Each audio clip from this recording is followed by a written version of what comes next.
Great. Start off with a cough. Lovely. And the show is going to start in about a minute. So I just hopped on over here from Hal's show, and we'll be starting the show in 1 minute.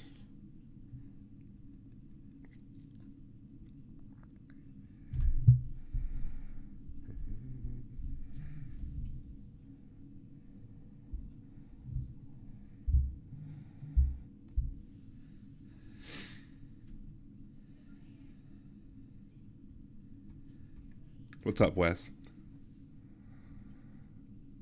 I think I set the show to have a start theme, hopefully. Let me get it ready if I don't. Your show will go live in 5 seconds. 4, 3, 2, 1. Using gerrymandering, voter suppression, and other nefarious tactics, the Republican Party has manipulated our electoral system to maintain as much control as possible despite being a party in the minority. Liberal Dan Radio seeks to change that, and I need your help in doing so. Liberal Dan Radio has partnered with Levelfield to help us use tools that are typically only available to big money donors. When you go to stopthecoup.liberaldan.com and make your contribution, it will encourage other voters to reach out to their legislators to pass legislation to stop gerrymandering and voter suppression, and target elected officials who refuse to protect the vote. Every eligible voter should be able to cast a ballot, and that ballot should have the same power as everyone else. I can't do this alone. I need your help. So please go to stopthecoup.liberaldan.com and make your contribution today. That's stopthecoup.liberaldan.com. stopthecoup.liberaldan.com. Political advertising paid for by Levelfield. Contributions are not tax deductible as charitable contributions.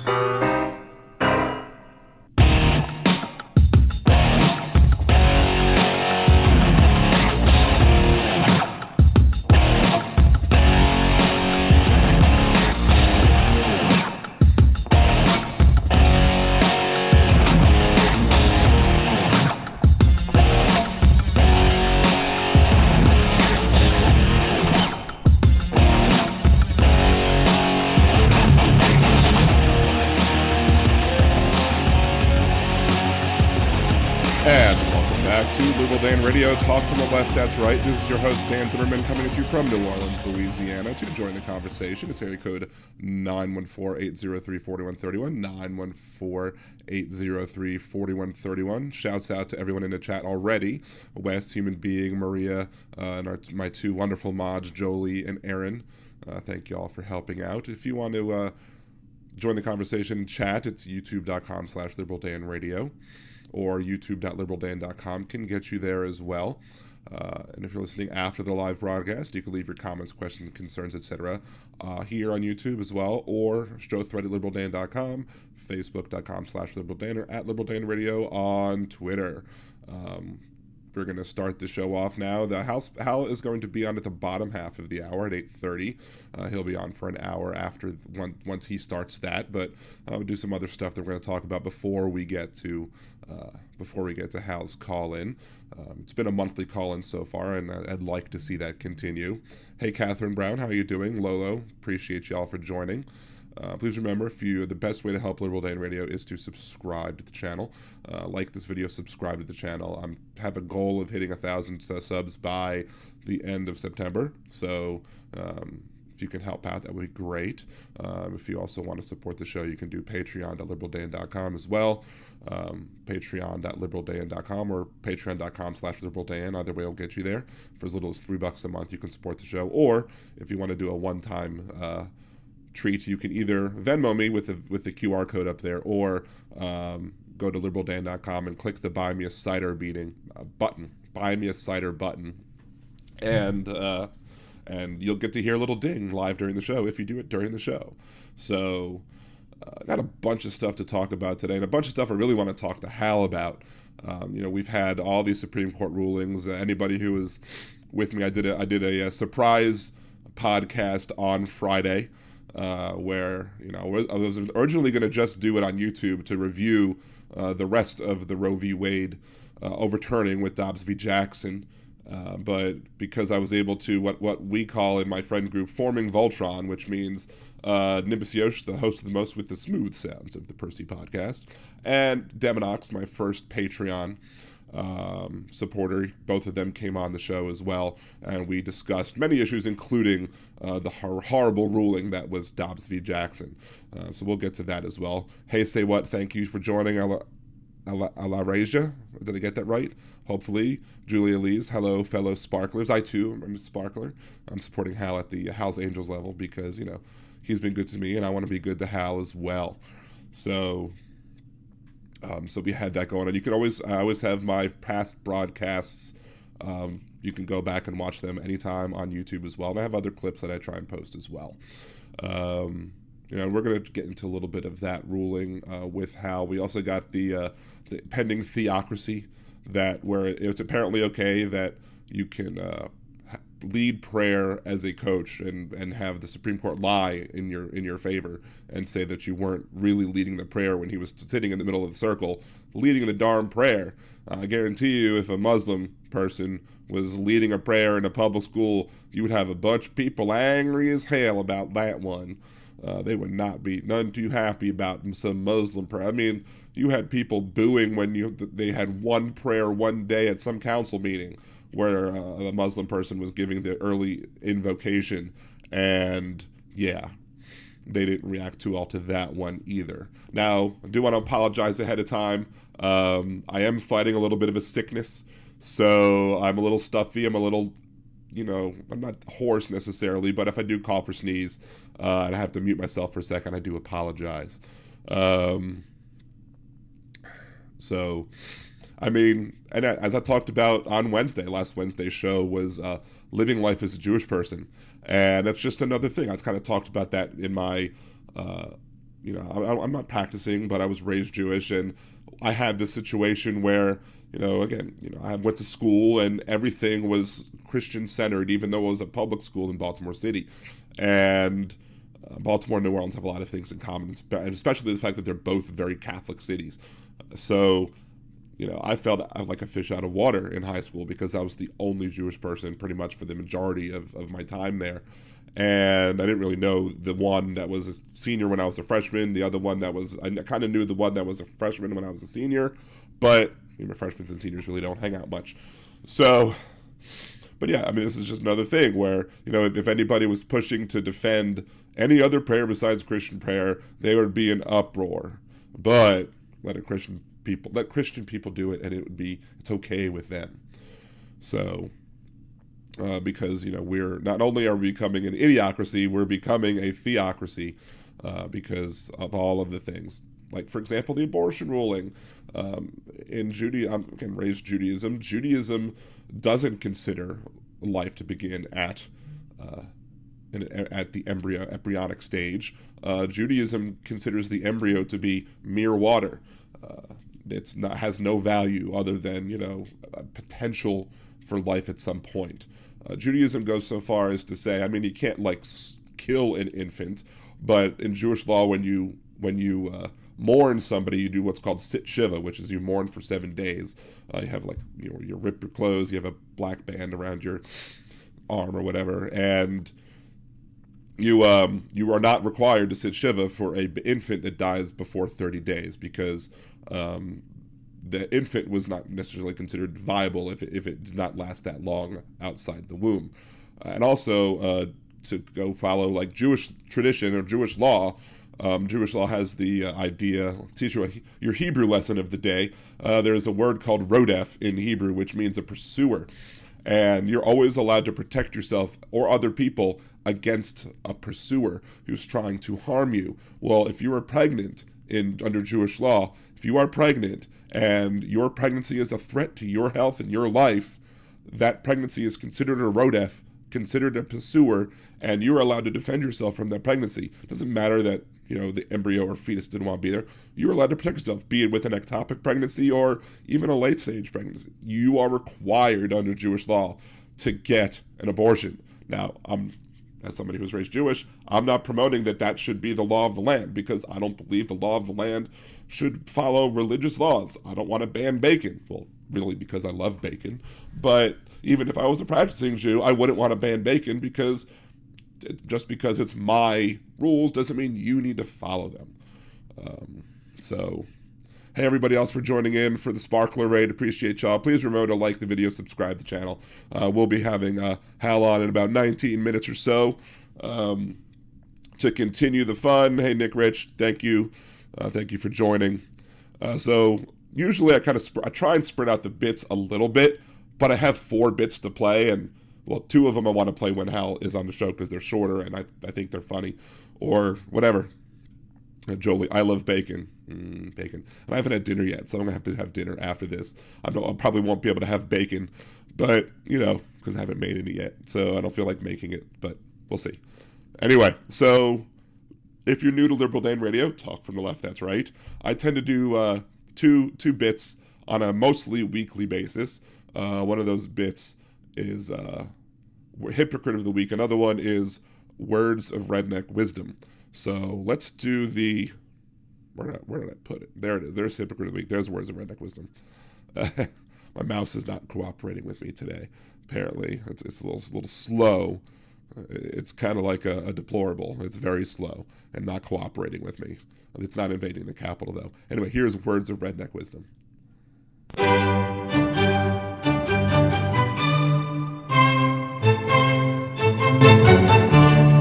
And now, Words of Redneck Wisdom, brought to you by Liberal Dan Radio.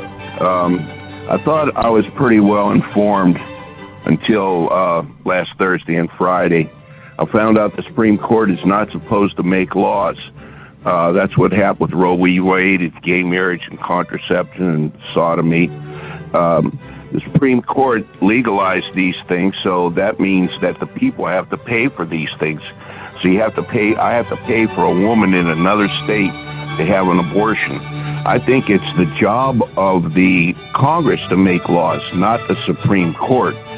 And the Supreme Court, they have no way to enforce their rulings. They don't have a police department. The governors of New York and California have already said they're not going to comply. So what do? It goes back to the states, and the people that won in the Supreme Court, they have to sue again in their own state, which is going to take them years. It's going to drag out for more years. Another thing I learned Thursday was that the Second Amendment does not give us gun rights. Gun rights are inalienable rights and fundamental rights, which are God-given rights, not from the Second Amendment. And this concludes Words of Redneck Wisdom, brought to you by Liberal Dan Radio. Talk from the left, that's right.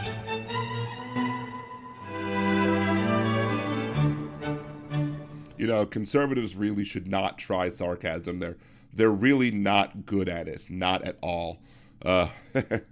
Nobody has to pay for an abortion for anybody else, especially across state lines or whatever. We have the Hyde Amendment, which strictly prohibits the federal government from paying for abortions almost in any case, even though it shouldn't be. People who are serving in the military should have abortion coverage because that's their health care coverage. And if, God forbid, somebody gets raped in the military, which does happen, they're not allowed to take care of it. They're not allowed to seek an abortion. It's ridiculous. They should be able to get health care. They should be able to, and abortion is health care. Enforcement of rulings. The Supreme Court doesn't have police, while the Supreme Court makes the rulings on what laws are constitutional and what isn't constitutional, and it's up to the executive branch to enforce the laws that are constitutional or haven't yet been found unconstitutional. And if a rule isn't found to be constitutional, then the executive branch can't enforce the rule. That's how it works. And then fundamental rights not from the Constitution. This is one of my favorite arguments that comes from conservatives. And I sometimes hijack it. I sometimes usurp it. That they say rights do not come from the Constitution. The Constitution only protects rights. I agree with that statement. The Constitution protects rights. The Constitution doesn't create rights. It doesn't, and that's why we have the Ninth Amendment, which says the enumeration in the Constitution of certain rights shall not be construed to deny or disparage others retained by the people. And this is one of my favorite little graphics because it is the most often forgotten amendment of the Constitution, because this right here is what should be the basis of government not being able to infringe on almost any activity that doesn't harm anybody else. Because this right here establishes the idea that rights don't come from the Constitution, that rights come from, just you existing, and you should have many, many rights for existing. Some of those rights are enumerated in the Constitution: the right to free speech, the right to redress your government, the freedom to assemble, freedom of the press. I don't think Amy Coney Barrett could remember all of those from the First Amendment when she was in her confirmation hearing, which should have told everybody that she is not qualified to be sitting on the Constitution. Amy Coney Barrett's from Metairie, Louisiana, on the outskirts of New Orleans, and it's not shocking that someone from Metairie, Louisiana is responsible for turning us into Handmaid's Tale, into Gilead. But yeah, so not only do we have those enumerated rights in the Constitution, but as the Ninth Amendment clearly states, and that's why Madison wanted it, and, again, founding fathers were terrible people who believed in owning other people. I don't yahoo the founding fathers much, but I'll use it against the conservatives who always love to quote the founding fathers when they say, oh, well, the founder said this, the founder said that. Well, Madison initially didn't want to have an enumerated list of rights in the Constitution because guess what? Then people might make the argument, well, such and such isn't a right, therefore such and such isn't protected by the Constitution. So I was like, well, let's put the Ninth Amendment there to try and stop people from saying that. Now I say try because guess what? People still say it. Alito still said it. Thomas still said it. Kavanaugh still said it. Everybody who agreed with Alito's horrible ruling said that, guess what?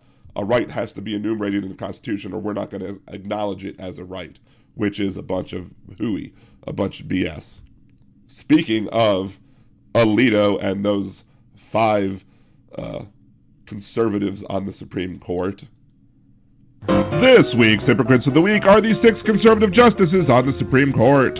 According to them, states are empowered to protect an embryo from day one from a pill or scalpel, but they're not empowered to protect an infant from day one from gun violence. They also claimed that Griswold, Lawrence, and Obergefell were not at risk, except for Thomas, who said the quiet part out loud. To see who next week's Hypocrite of the Week will be, tune in to Liberal Dan Radio, Talk from the Left, That's Right, Wednesdays at 8 p.m. Central at youtube.liberaldan.com. And I don't know if you've listened to my previous Hypocrites of the Week or whatever, but I'm kind of moving away from driving people to Blog Talk Radio. I prefer people to watch here. We can take off the Ninth Amendment warning just because it can come back up. Maybe it'll come back up later in the show. Who knows? But I like to have that little flashing up there. Ninth Amendment. Here we go. I like to have it ready to be able to tell people. Because I want more people to watch here. I'm basically just using Blog Talk Radio right now as a tool to accept phone calls and have a soundboard. That's basically it. So it's nice. It allows me to have all that. But I'd rather, I don't bring up the Blog Talk Radio chat anymore. If anybody happens to be in there, it doesn't look like they are. Let me see. But if anybody happens to be in a Blog Talk Radio chat, come over to the YouTube chat because that's where the cool kids are. That's where the happening stuff is happening. Come to the YouTube chat if you happen to be over there, which nobody is. So I don't know how popular Blog Talk Radio is. I really don't understand why. If Blog Talk Radio ever said, hey, we're closing our doors, I'd probably have to bite the bullet and increase my technology and make my technology better. Let me go ahead. I'm going to take a quick break so I can hydrate my throat more so I don't lose my voice in the middle of talking to Hal. And then we'll come back. I probably won't take too many or if any phone calls while Hal is talking, but because the time I have with Hal is precious. But you can call in beforehand, 914-803-4131. It's 914-803-4131. This is Liberal Dan Radio, Talk from the Left. That's right.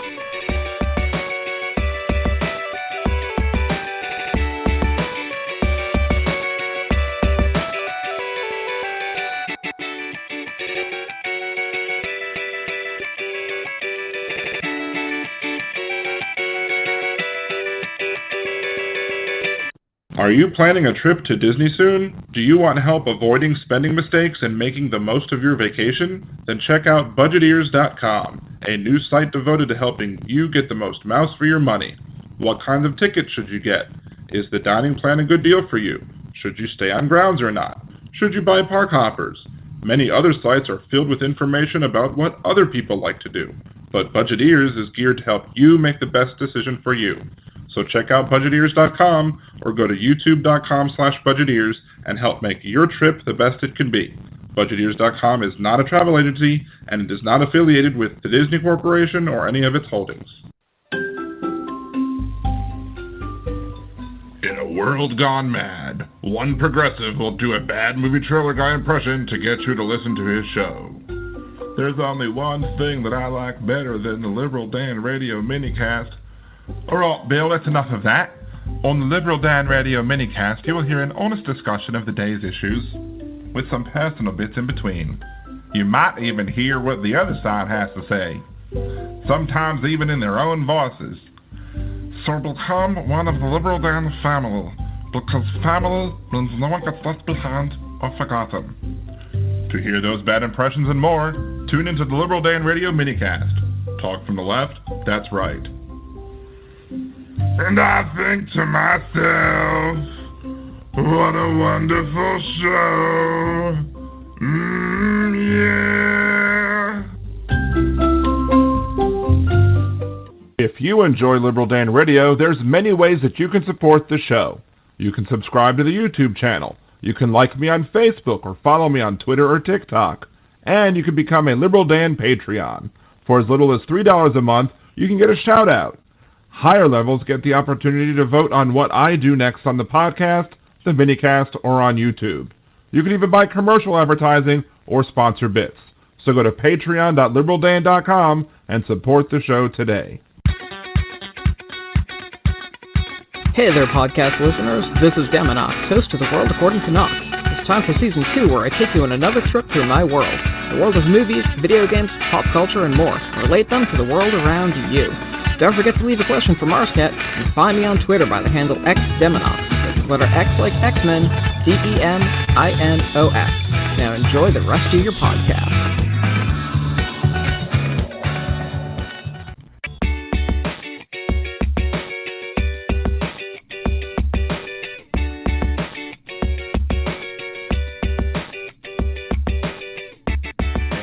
Back to Liberal Dan Radio, Talk from the Left, that's right. This is your host, Dan Zimmerman, coming at you from New Orleans, Louisiana. Shouts out to Deminox, the first Liberal Dan Radio patron, and host of World According to Knox, and he's getting his equipment together apparently to start pumping out new episodes, perhaps rebranded as well. He's Deminox on Twitter.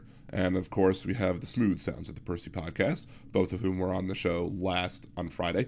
So also shouts out to Cesar, your boy Chris, Angie from across the pond, Aaron, Julie Swenson, and Jolie, all of whom are Liberal Dan Radio patrons. Thank you all so much for helping out. You can become a Liberal Dan Radio patron too. Just go to patreon.com/liberaldan and give your support today. Or you could also just one time buymeacoffee.com/liberaldanradio. Or you can Venmo me, but when you Venmo me, you don't get the cool sound when you buy me a coffee, although I get to keep more of the Venmo. So I don't know which one's better. Hey, Robert, thank you. You like me good. Thank you, Nick Rich, for liking and joining us as well. Hey, Jenny Flynn, I'm very excited to have you as well. First timer. Excellent. About 8 minutes left before Hal, and we do have a phone call. So, caller, what's your name? Where are you from? Hello. Hey, Ray? Yes, what's up? Oh, I just wanted to holler at Al, again, so, hello, Al. This is the crazy insane alien. What, you're kind of breaking up a little bit. I'm having a hard time hearing you. Yeah, this is crazy insane alien. Okay. I wanted to talk to, wanted to do a shout out to Al Sparks, All right. And, well, okay. Well, stay on hold, and we'll, if we can get around to it, if we have a little break, we'll let you do a shout out, I guess. Crazy insane alien. Okay, awesome. Thank you so much, Aaron. I appreciate it. So, I spoiled or not spoiled, but I kind of teased another bit that I had a while back. I did a show. I did a commercial for the show, a fake commercial for a fake company. I wanted to play it for Hal, so we're going to wait for that in a second. See, Space Phone, Crazy Insane Alien, he's influenced. Influenced by what, Web? Dan needs a hugger greeter. Hugger greeter sometimes comes into the show, so I've seen hugger greeter here from time to time. So it's always good to have hugger greeter here. I'm a huggy guy. I give good. I'm fat men give the best hug. So hey, what can you want? I'm also a very huggy person as well. Hey, Gypsy Mama, thank you for joining. We got also Gypsy Mama, Aaron, Bringing It Boy, and Wes also have contributed to buying me a cider. So again, I appreciate y'all for doing that as well. So shouts out for that as well. I like to shout out the people who early help as much as possible, because if we get more supporters, I do want to be able to give everyone shouts out, and then the individual shout outs might be less frequent, but of course, as I promised to do them on the show as well. So we've got about 5 minutes left. Oh, the caller dropped. Crazy Alien, I don't know. Crazy Insane Alien dropped. So I guess if you do want to call and give a shout out, or maybe you thought you gave a shout out, I don't know, but I'll tell Hal that you said hi. So I don't know. That was kind of weird, little surreal, I guess. I don't know. Felt like I might have been on something there for a second. Maybe it was the medication that I took to deal with the sickness that I have, the antivirals or whatever. I mean, it's fine. You can call back in a little bit if you want to, but no rush. We'll get the ball started with Hal when he gets here. And I don't really want to get into too much of a topic, because it's about like 4 minutes left, and then Hal's gonna call in and I'll have to stop the topic anyway. So hey, there we go. Robert Reynolds bought me a cider. Thank you very much, Robert Reynolds. See, I love that. And I love the little bing. So I appreciate y'all for supporting the show as well. Let's see. Do we have anything else that we could talk about that's really quick before? I guess one of the things I could talk about is the whole border thing. And Hal talked about the border thing a little bit when it came to the was it 51 people who died for the human trafficking, because I was kind of watching the end of the show right there. And the Republicans are so weird about it, because they'll complain like they caught $10 million of fentanyl coming across the border. Well, isn't that a good thing? Isn't it good that the Biden administration was adept enough to prevent people from trafficking fentanyl across the border? Isn't it, Biden's doing a much better job of stopping fentanyl from crossing the border than Trump ever did. I mean, I think the numbers for Biden are higher than Trump. Jolie bought me a cider. Thank you, Jolie. Appreciate you.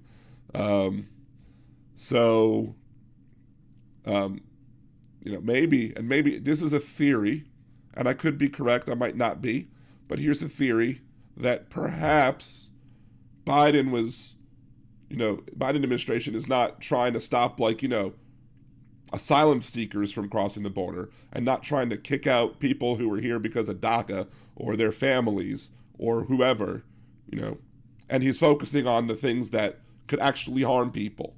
And maybe that's why they're doing a better job than the Trump administration. And I think we do have Hal a little early. Am I right? Is that Hal? It's me. Hey, Hal. Thank you so much for joining. Again, Hal Sparks Megaworldwide, infotainmentwars.com. You also could know him from Talk Soup, Disney's Lab Rats, Queer as Folk, etc., and from his monthly appearance on Liberal Dan Radio, Talk from the Left. That's right. How have you been, sir? I'm good. I'm really good. I feel like sometimes I'm ice skating uphill against a wall of idiotic talking points, and lately when the calamity strikes, when people start getting all wound up about stuff we actually care about, you're not just fighting the right-wing talking points, you're fighting the self-destructive ones, right, from our side of the aisle, and that's more concerning for me than anything else, because it takes people get entrenched and want to believe their own like, you know, I've often said when you're doing stand-up or you're performing on stage, right. one of the tricks about performing that people I don't think are aware of is that the audience, more than almost anything else, wants to agree with you about how you feel about you. The audience wants to, you know, if you go up there and it's obvious you think you're terrible, they would rather agree with you, even if they would feel like they should be polite and laugh at your material. If you think you suck, they want to agree with you. If you think you're great, your material doesn't even have to be that good. They would rather agree with you about the state of things as opposed to make a real judgment. Now, there's people who stand out in all groups that will buck against both of those trends. In every audience, there are those people. But the group mentality that takes over often aligns more closely with that. I had my good friend Chris, who's really funny, would open for me on the road, and he has a sort of, his character when he's on stage is somebody who's is nervous and, you know, and confused, and that, you know, he was kind of bumbling, almost like a Inspector Clouseau kind of thing with his material. And if he did that, quite frankly, in the North, it wasn't difficult. Mm-hmm. But if he did it in the South, there were a lot of people who were very upset that he was making them feel nervous because, you know, he seemed nervous and that upset them. And that was before you mentioned him, though, real issue. Before you mentioned him, though, you had me picturing like the exception of the rule, like a Stephen Wright, like someone who's like very dull and drone and like, you know, almost seems a little nervous, but he does it really well. And it's really entertaining. But I would argue he was totally committed to his character and his ideas. Right.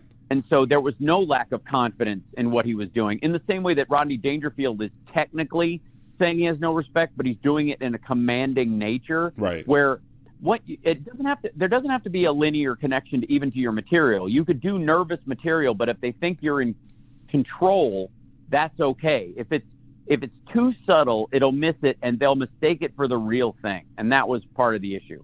So right. The same thing is sort of true, you know, politically amongst groups, you know, and there can be, it's one of the reasons why, you know, the brash, loud version of, you know, of an ideology often makes it more so than the quiet, well thought out version. I mean, that's just like Anna Kasparian, right? Yeah, exactly. The louder and more obnoxious it is, you know, it doesn't even have to be right or true or the best version of that thought form. It's simply enough that it's committed, you know, and people will follow people that are, you know, are committed essentially. And so when I see people, anyways, the point I was trying to make about like agreeing with, you know, the audience wants to agree with a performer. The same thing is true politically with a sort of a mass psychosis concept about, you know, and we're seeing it play out in a negative sense with Trump, and it's a great way for people to get some distance from it when it happens to them and look at it. But he is the reason we got both seats in Georgia. Right. Flat out, Trump is the reason. You could say that Perdue and Loeffler weren't enough, and you could say that the establishment didn't listen, and they could have had more MAGA-y people than Loeffler, which I don't know how that's possible at all, but, you know, any of those ideas. Right? You could make the Bernie case around both of them, that they were, you know, that Perdue in particular was too close to the establishment. They should have run somebody, you know, further than Loeffler, and it should have been more aggressive. But the truth be told, the defining characteristic in it was the fact that Trump got people not to vote. Right. That he talked them out of it. That they didn't trust the election, and so they just decided to blow it off. And that, while it wasn't a statistically significant number of the people who did vote, it was a statistically significant number of those who didn't or went the other way. And that's all it took. And in our case, right now, right, when it comes to this fall, like you're seeing, I'm sure you noticed this week, the trending for generic Republican versus generic Democrat flip-flop 10 points this week. Right. largely because of the Roe ruling. But, also I think Clarence Thomas, feeling like he could have a mask off moment and saying, yeah, contraception and not only same-sex marriage, but same-sex relationships is next. And I don't know why people don't grasp that as the kind of off-the-reservation psycho statement that it is, because he's not talking about just sodomy laws. He's talking about fired for being gay. Right. Like that stuff back. That you should be able to do that. And the Republicans believe that. They definitely, they're, the Ben Shapiros of the world, that wing, they're not on Team Trump necessarily, but they like all the things they would have gotten otherwise. Right. If he hadn't messed things up by being such a jerk. That number, it is now, thanks to the hubris of the right-wingers on the Supreme Court, it's now our race to lose. It was the other way around just a month ago. Right. It was the Republicans' election to lose. But now the leftists attacking us, attacking lefts from the left is going to harm that possibility because, again, as you said, exactly. All they're doing is evening up the numbers again. It was close enough in that circumstance. That's all they needed was, the Anna Kasparian and Schenck and TYT and Jimmy Dore and Russell Brand and all of his BS. Right. All those folks will they're all going to shave 5 points off that. That's what they want to do. That's all they're going to do is they're going to shave 5 points off that 10 and get it back within the margin of error. Right. And this is one of the things I wanted to talk to you about the left attacking from the left. So I'm glad you brought it up. You might be psychic. I don't know. But one of the biggest things, I see two main arguments. The first one that the leftists attacking the left are bringing up is the whole Cisneros versus Cuellar in the Texas congressional district, where the establishment Democrats got behind Cuellar, and the progressives are like, well, why are you backing Cuellar? He's pro-life. And I'm like, well, did you look at the election results from 2020? He's not going to get elected. Right. He got more votes in that district than Biden did. Why? Because he's more conservative than Biden. So more people were willing to come out for him. And there's no polling data that I saw that showed that Cisneros would be able to win if she would have won the primary. And the left wants to, the extreme left, I would say, because I consider myself on the left. Because it's talk from the left that's right. But I basically say, look, I personally would love to have Cisneros over Cuellar, but you can't live in a vacuum. You have to, if you want to keep a Democratic majority, sometimes you have to support pro-life Democrats in districts that are going to be. Further than that, if you want to grow that majority, because again, even if you have a pro-life Democrat, that is going to be a pro-choice pro-life Democrat, much like Joe Biden. Joe Biden is technically, on all measures, a pro-life Democrat. That's how he operates in his own life. That's how he believes religiously and all those things. The difference is, and this is the difference between a pro-life Democrat and a pro-life Republican, is that he believes that the choice about that, while he believes in the moral choice, is still up to the woman. Right. And if you believe that one choice is more moral than the other, then it is up to you to convince the woman of that moral decision, not force her to make that decision, because then it is no longer a moral choice. It is now, it is now a matter of legal force, and all morality vanishes anytime someone is forced by law or circumstance to make the decision based on crime and punishment. I still believe, people in moments when they can get away with murder, choose not to because it's wrong. But we have it on the book because a lot of us don't want to wonder if today's the day, right? Is the argument. And in the case of of these rules, the same thing, that morality aspect is there specifically because you believe in the moral character of people in general. You believe that in freedom. You believe in self-determination, all the things that are supposed to make this country great, according to those folks. And in the process of believing those things, you leave some of the more difficult personal decisions up to that person. The Republicans, for all their talk about freedom, right, don't believe that. That's the irony. I think more than anything else is that they've hijacked freedom and patriotism and all that kind of stuff, and yet have no commitment to the ideas themselves. Right. Well, I mean, and when they talk about freedom, it's for themselves. Like, there's that great Twitter thread, I read it on my show, where it's like, the person basically points out, hey, I might have gotten it from you, I don't know. Whereas like the Republicans or conservatives are all about, telling you what to do while not being told what to do themselves. Yeah, absolutely. Well, I mean, look at their feeling about guns, about abortion, and even just, quite frankly, the idea that Trump can be charged for trying to manipulate the election.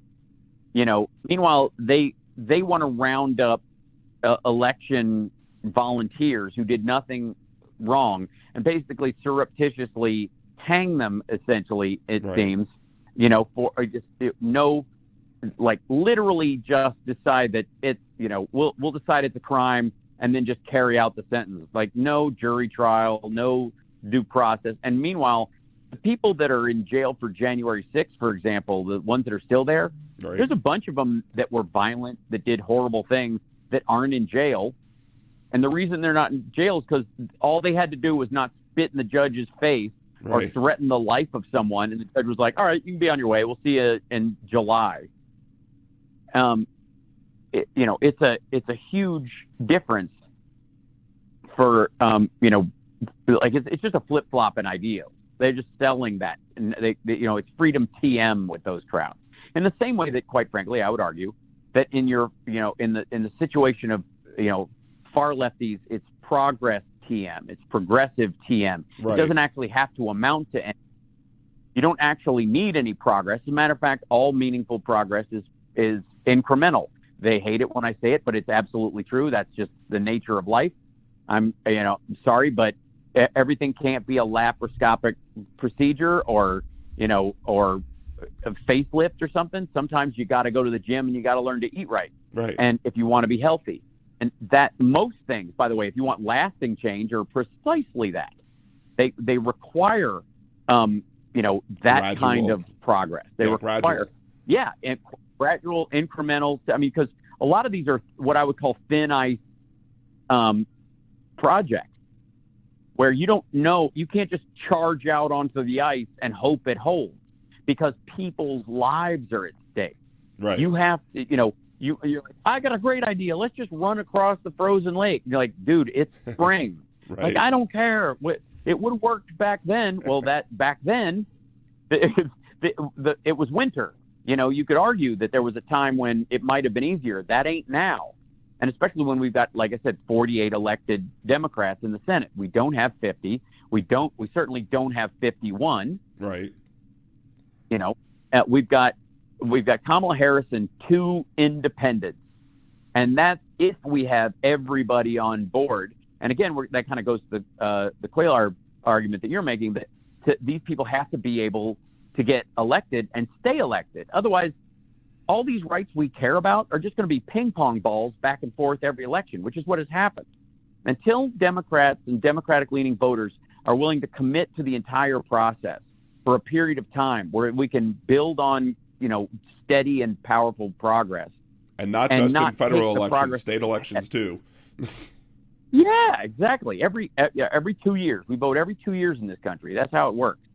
That in this, until we can do that, I mean, we're just coin tossing people's rights for every 4 years. It's terrible. Like, women's rights are not a ping pong game. That shouldn't be, at least. It's not right.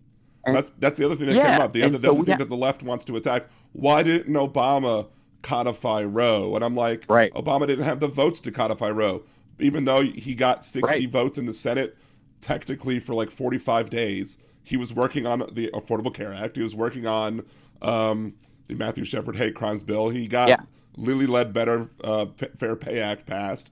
He had a bunch of stuff that he got done. And with the fact that both houses, despite the fact that you had a Democratic majority in both houses, both houses had a majority of people who were not pro-choice. They were not going to vote for a codifying Roe. And the stupidest thing about the argument is, let's say Obama did codify Roe. This court would have still overturned it because it would have been based on the same idea that supposedly it should be the state's power to trample people's rights. Yeah. Right.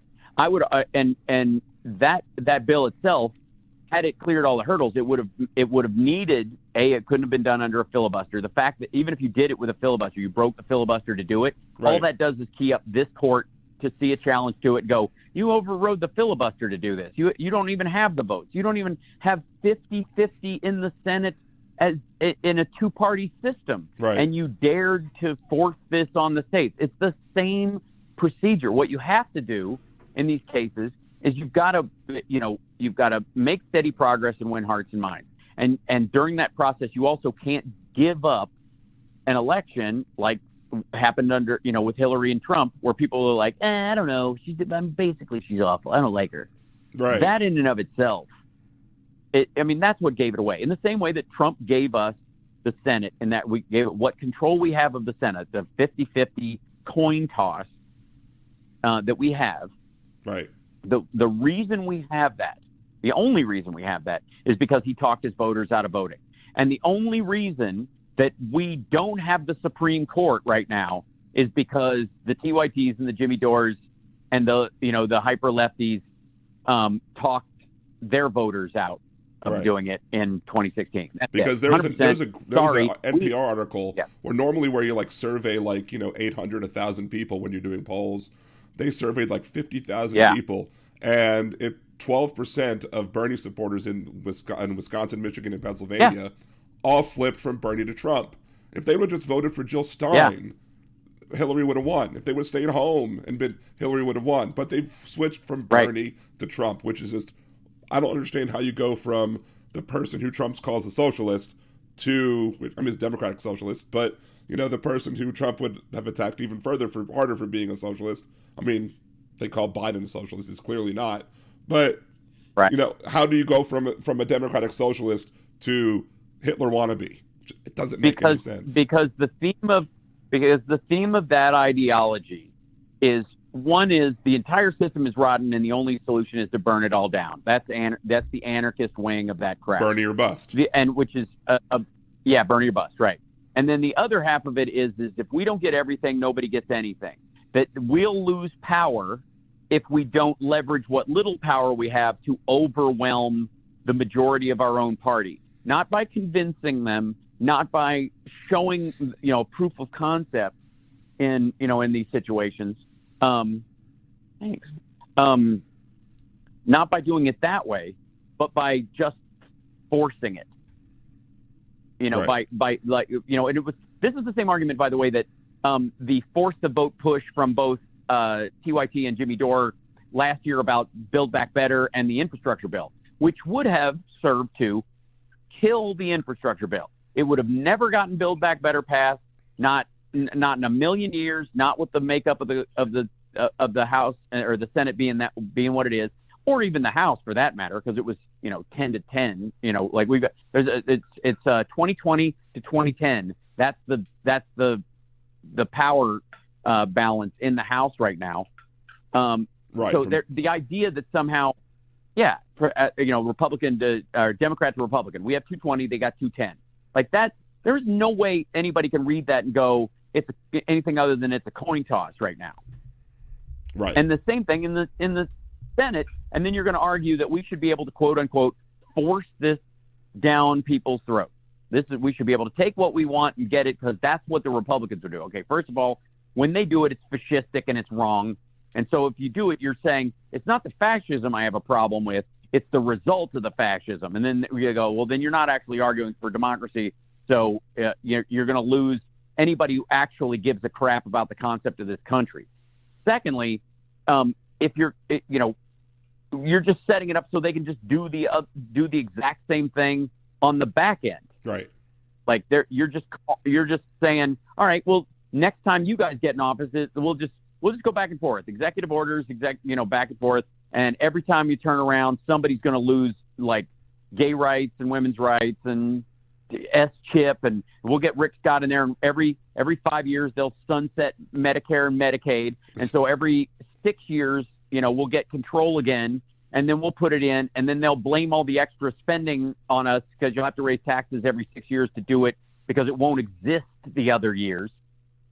And then they'll go, every time I get in here, and it doesn't even work because people eat well for 6 years, and then they start starving again. You're like, yeah, because you shut shit down. Right. So while stuffing the bills full of pork look, that they want. Yeah. And then they go home to their districts and say, look what I got for y'all in this bill that I voted against. Right. So, yeah. It's quite frankly, it's simply embarrassing when people try to make that argument, especially when it's the, Democrats could have when they had power. Okay, they never had power because every time, even in that moment, like I said, where we had Obama, we had 60 votes. We're in the middle of, like, literally the economy is collapsing. right. He still manages to get the ACA passed. He still managed to get Lilly Ledbetter passed. He's working on these things. And that, by the way, the idea that you'd need just 60 votes to pass a codification of Roe in the United States when you couldn't do it anyways because of people in each of these different states. The idea that 68% of Americans are for it. So tell you what, when we get 68 Democrats, out of 100, Right. fine. Then you can start complaining. But in that process, the fact that he was able to pull that off, he was able to make that happen, and then lost the midterms, even though he'd done that. Because why? Project Red Map. Why did he lose the midterms? Arguably. Well, Arguably Project Red because- Map. B, because liberal voters don't vote in off-year elections because they forget that you can lose rights in off-year elections too. Right. Yes. That's precisely why. Because the Obama coalition that showed up to vote him into office just said, I don't really, care about what I don't think he's doing what he should do fast enough. He should stampede this stuff through, and if he can't, then I don't care, essentially. Right. And every right that exists, I'm just going to take its existence for granted. And if we lose it, it'll be his fault, not mine. So that's it. So they didn't show up, and we lost that in the midterms. And then he was basically, the most progress was strangled during the, after that point. And then that watered down the next vote, which he won, but by less numbers. So what was the lesson for Republicans? Choke this stuff off and nobody will care. His own voters won't come out to support him. Why? Here's the thing. There's so much talk of progressives wanting Democrats to fear them. But what they don't recognize is that Democrats don't fear. We care. Right. We care about what you want, but we can't afford to be afraid of you. It's insane. Until the progressives make Republicans fear them, they will make no progress on their own stuff. None. Because that's the only way it matters. Because everybody else is going to go, okay, look, my real problem here is what Republicans want to remove as far as rights, privileges, safety nets, from the American people. That's materially important and will matter in human lives. There's no two ways about it. And that's what my focus has to be. And if that means getting some 80-20 Democrat to guarantee that there's not some 90-10 Trump maggot in a seat, then you bet your ass I'm going to work on it. Absolutely. Well, the thing is, the Republicans are a little bit afraid because they know they're a minority party, and that's why they cheat. That's why they gerrymander. That's why they pass these so-called voter ID bills to pass non-ID provisions. And by the way, progressives are part of their strategy. Right. They count on it. They count on the Bernie Bros to guarantee them a certain diminished vote. They count on Jimmy Dore talking Democrats out of voting, like the most liberal. They demoralize the slacktivist class so that they don't show up at the polls. That's what matters. That's all they do. That's the purpose. That's and there's only one Democrat who I think ever did that I can remember that did that successfully, which is Claire McCaskill. She spent money on her far right opponent primary potential primary challenger to get him to beat the other one who was more moderate. It was like, look at how not conservative enough this guy is. So the really conservative guy won, and then she was able to steamroll him because everyone else, all the independents were like, well, he's too conservative. We want Claire McCaskill again. She pulled that off, but usually it's a Republican trick. And the thing is that Republicans can like act dirty and misbehave and do horrible things. And they're like, no, they're just being Republicans. They don't care about the ramifications. They don't care about no one holds them to their fire. No one says, oh, we're going to be punishing you for that. But if a Democrat does something terrible, or crosses a line or something, or even remotely steps out of line, they're like, oh, clutching pearls. And especially, the people on the far left would be like, well, we can't support them now. They did something that was, didn't smell exactly right. Here's the thing. It's even worse than that. I don't mind brooming people who deserve it out of the party. Right. And if it's about men behaving badly or any of that kind of stuff, I'm willing to have that conversation or whatever. But half the time, it's not even about indiscretion. It's not even about immoral or politically untoward behavior or a lack of commitment to true, progressive issues. Any of that. It's just simply not selling the line loud enough, or not voting, 100%, with their plan every time. And it's, again, if we can't get everything, nobody gets anything. And therefore, it's better for them if a maggot is in there, if a full-on Trumpster is in there, wrecking the whole system so that they can say it doesn't work.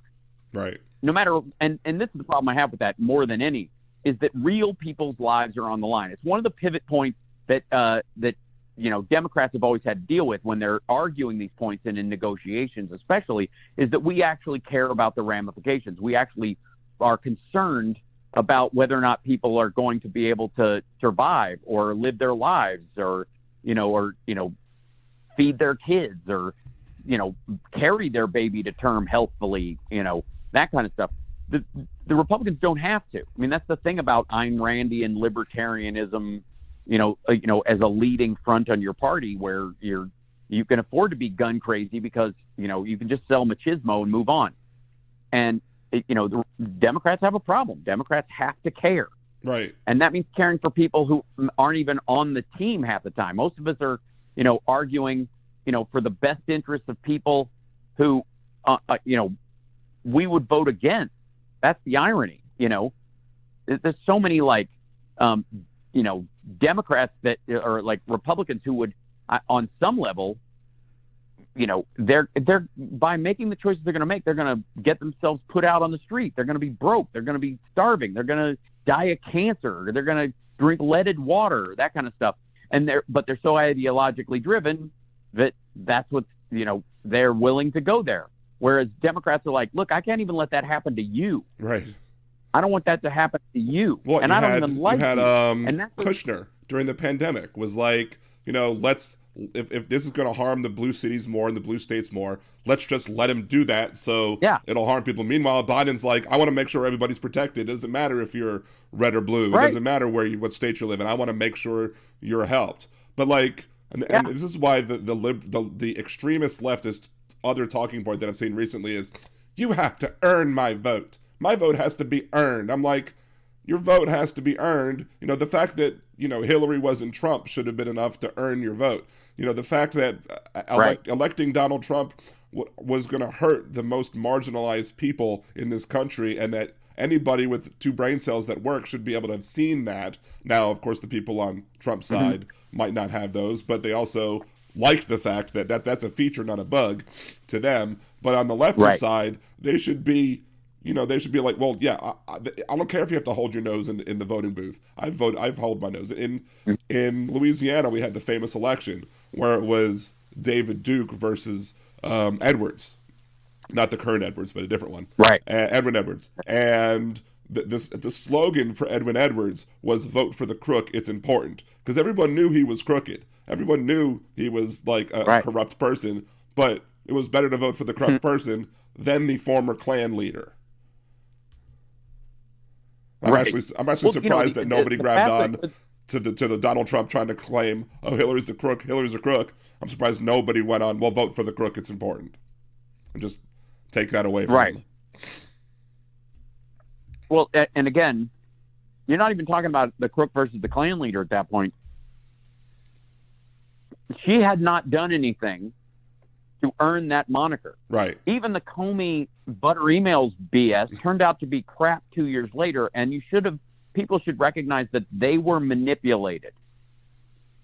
And the idea that Trump, is going to be somehow less of a warmonger. Even Chris Matthews was like, getting us out of stupid wars is part of what he's talking about. He didn't. No. I don't understand how anybody could have argued that he was less of a warmonger. He literally said that he would go over there, kill the families of terrorists, and steal their oil. Like, right. He said that on the debate stage. Oh, he's not a warmonger. I don't know why we didn't take the oil. Like, right. And so when he says, why didn't we take the oil? You don't think at some point, if we were running out, he wouldn't just say, we should just invade that country. We could take theirs. Right. Like, why would he think it's any different? Because they're a different shade of brown? What are you, nuts?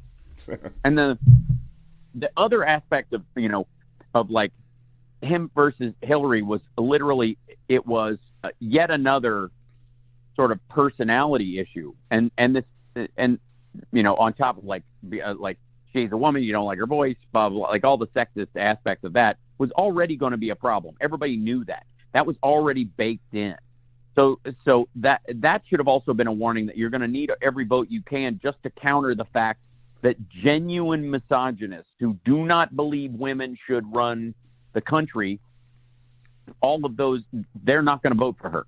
They're going to vote for Trump actively or not at all. So you're already in a deficit. Like, you can't count on it. This is going to take work. And it's like just the kind of laissez-faire aspect of, well, it doesn't really matter, that gave us these 3 Supreme Court justices. I mean, it was the process.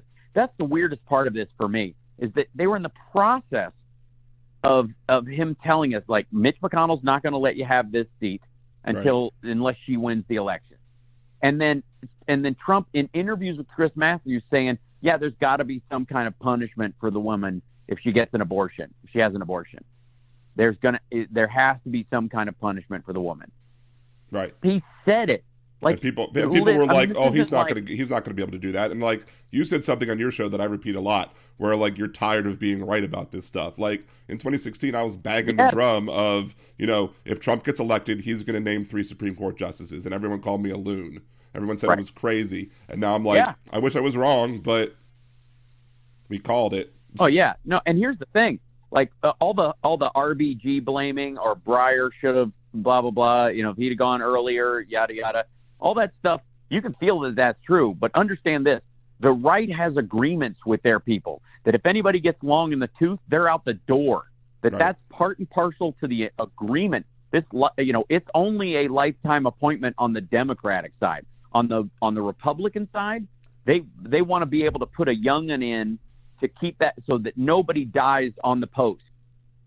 Like, that's now, especially since Scalia.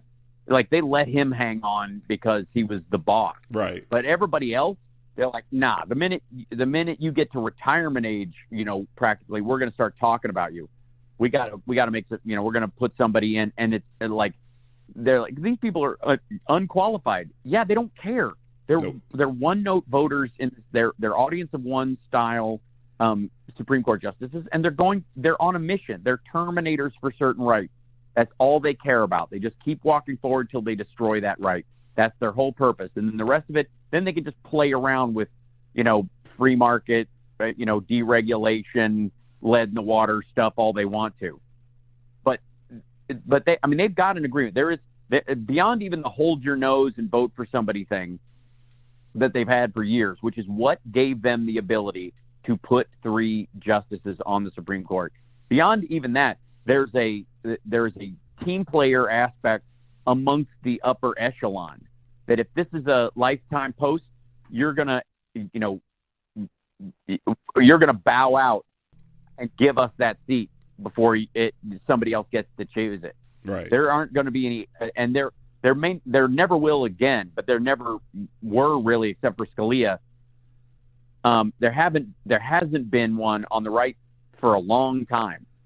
There's been retirement, but as far as deaths on the bench, Right. Republicans are like 1-5 with us, and that's not an accident. Not at all. And that's why all those like religious conservatives and evangelicals and stuff all held their nose and voted for Trump, because they knew all he had to do was get in and put in 3 SCOTUS.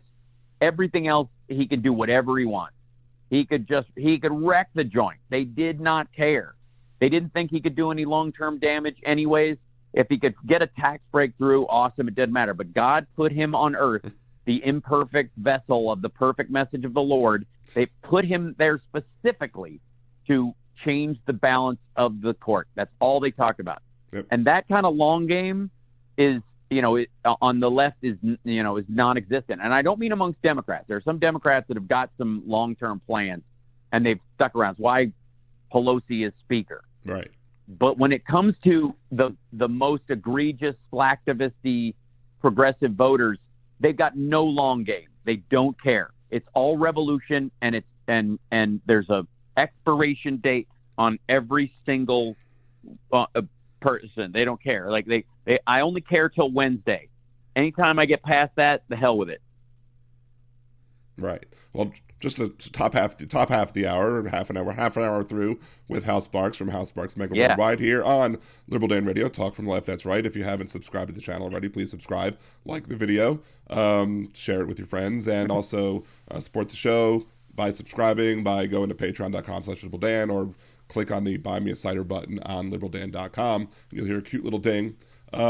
Talking politics with Hal Sparks here, Hal Sparks Megaworldwide, infotainmentwars.com, and catch him every day, usually morning and night on the weekdays, for some great information. Yep. So, like, you keep Monday, me on my Wednesdays, toes. and Fridays, anyways. Yeah.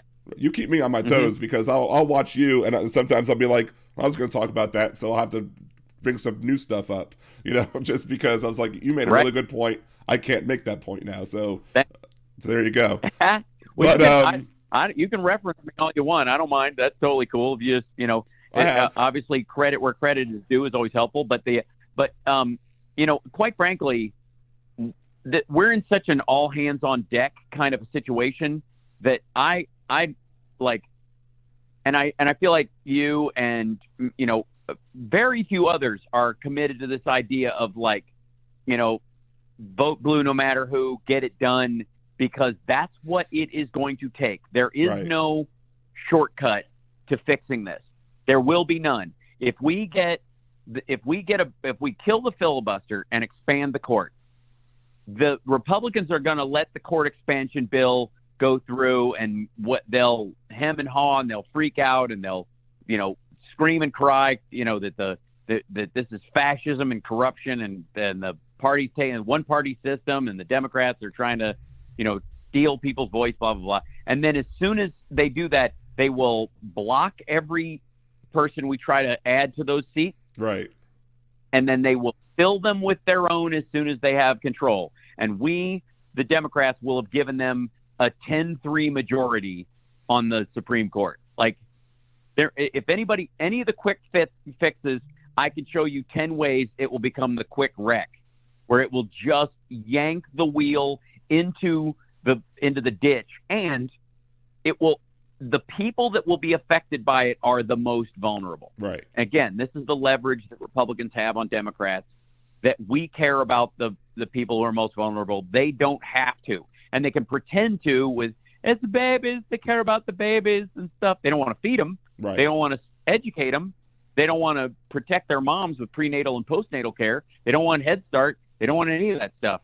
But they want forced births and broodmares. Right. My proof that they don't care about the babies is that, an embryo, when an embryo is created, it has like a 30% plus chance of being naturally discarded.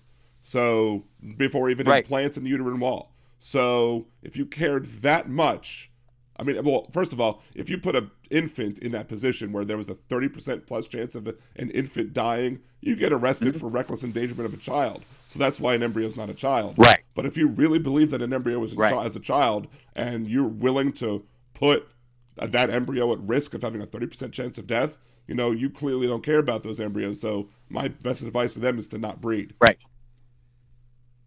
Well, and I would argue that what's the natural extension of their unnatural beliefs about this particular circumstance?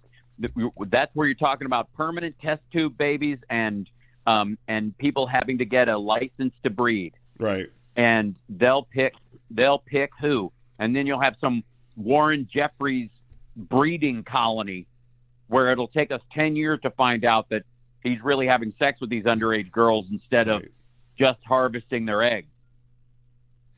Again, and that brings us around to the horrible ruling that is Dobbs v. Jackson. I mean, I read through when it was leaked. I read through the first part in a 3-hour show. Yeah. And then last Friday I went through again another 3-hour show, going through the rest that wasn't out there, like his rebuttal to the dissents and the concurrences of Thomas and Kavanaugh and Roberts and the dissent of the three. And one of the things that I realized is that, I was saying it was such a bad ruling. Like, this ruling was such a bad ruling. And I started talking about 2 other rulings that the Supreme Court that just stand out as horrible. Salinas versus Texas, which, if you don't know, Salinas versus Texas was where a guy was questioned by the cops, and he wasn't under arrest. They were just having him in for questioning. Yeah. And then all of a sudden, he shuts up. They asked him a question, and he shuts up. But he didn't state that he was invoking his Fifth Amendment right to remain silent. So the Supreme Court ruled that if you're not under arrest and you cannot invoke your Fifth Amendment right to remain silent unless you say you're invoking your Fifth Amendment right, the silence was used against him in court, and he was convicted. And the other one was Lilly Ledbetter versus Goodyear Tire, where the Supreme Court ruled that basically you have to be psychic in order to prove that you're being discriminated against with a wage, because the drafter of that ruling basically said the clock starts ticking right at the point where you first get paid that wage, instead of like each paycheck or when you find out. And I predicted, I was as you work over the years for the company and realize how the company works, who gets what, like all the things that you will find out. It's almost like demanding that unless you can show up at a crime scene and know exactly who did it, you can't arrest anyone. Right. That's the same.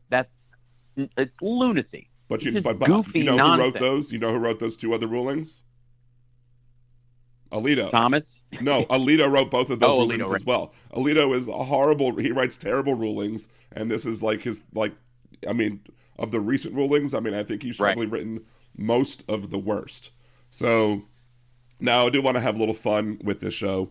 Back during COVID, remember how they had Sturgis, and they held Sturgis in the middle of having, COVID running rampage in the country? Yeah. So I created a fictional establishment called Liberal Dance Chopper City. So, and I played that on the podcast a little back. So here's that bit that I did. Well, dog, down here in Liberal Dance Chopper City, we got some steals on Harley-Davidsons today. Turns out holding Sturgis wasn't that bright of an idea. But while festival goers pass away, we're passing on the savings to you. All our Harleys come fresh and sanitized for your riding comfort. And while supplies last, we're throwing in some antibacterial gel and a 12-pack of 2-ply, just in case the stores run out again. So come on down to Liberal Dance Chopper City and get you a hog today. Liberal Dance Chopper City is a fictional establishment, and we don't know what the death toll of Sturgis will be. So there was that. And nice. So with Roe versus Wade and Casey being overturned with Dobbs v. Jackson, and some other modern current events today, I yesterday came up with this one. Well, doggy, Liberal Dance Chopper City is back, and we had such a large surplus of choppers after 2 years of Sturgis during COVID, it was dragging our prices down to insane levels. So we took a cue from Big Oil. We scrapped and melted down half of them to artificially reduce supply, increasing our bottom line. And in light of Dobbs v. Jackson, we're turning them into wire hangers.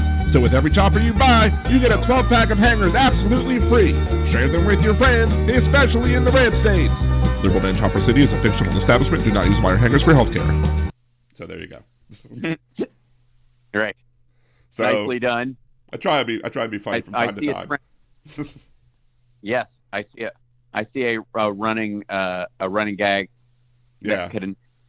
They're just constantly having to respond to these kind of things. Hopefully, it won't require the undoing of gay marriage the inability to get contraception, which I think will be, again, it will be these will all be women's contraceptive choices, for the record, not men, because none of them believe that that condoms, for example, are a violation of the Lord's will, except the most extreme. What they mean is the pill, or especially Plan B.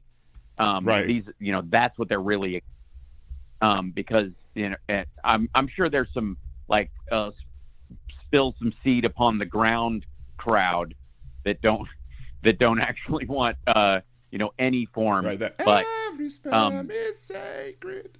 Sacred. Right. So yeah, I could walk right into a shop, say, I'd like to buy a condom. Oh, we can. Oh no, but we're we're Protestants. We're Protestants, yeah, and proud of it. This is they're looking to relitigate, basically, as a get out the vote campaign, almost all of these far right social issues, because they know this will light up their base and get them to the polls. Right. Now, here's my current thought about a bunch of these things.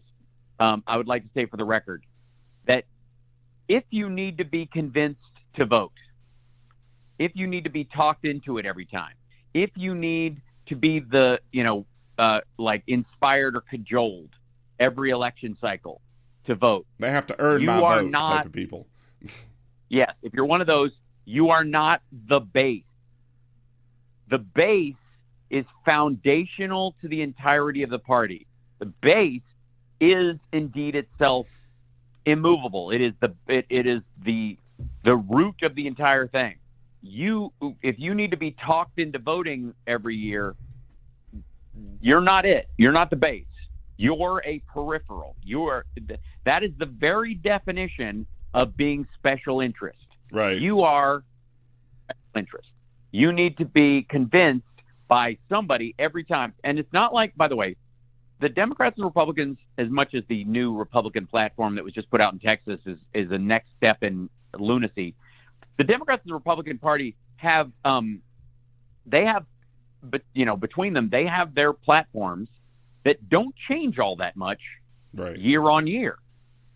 They don't. They're pretty consistent. The belief systems, the ideologies of both parties. The only thing that materially changes largely is technologies change, and therefore, occasionally the solution to a problem that we agree exists will change. Not the existence of the problem itself, unless it worked. Right. Unless whatever that solution is solved it, then it's going to stay on the platform until it's solved. And the only thing that will alter is, okay, that didn't work in fixing it, or it was not popular enough a plan to solve it, but we still recognize it's a problem, so let's try this. That kind of thing. That's going to occur. There's no mystery in either of these parties. And at the baseline, the difference between Democrats and Republicans is Democrats believe in one person, one vote. Republicans believe in the Electoral College. That's it. They believe we are a constitutional republic, and the idea of democracy is an afterthought, and that's not how the Founding Fathers really wanted this to run. They wanted landowners and big chunks of land to be able to vote and have just as much a priority as individuals. And because of that, they set rules in place like the EC. Right. And that's what the Republicans are fighting for, the elimination of one person, one vote. Paul Weyrich said as much. They are against it. They believe it actually deleverages their power. And Democrats believe in one person, one vote, come what may. But even with the Electoral College, I think if you compare the smallest state and largest population-wise, there might have been like a 17 times difference or something.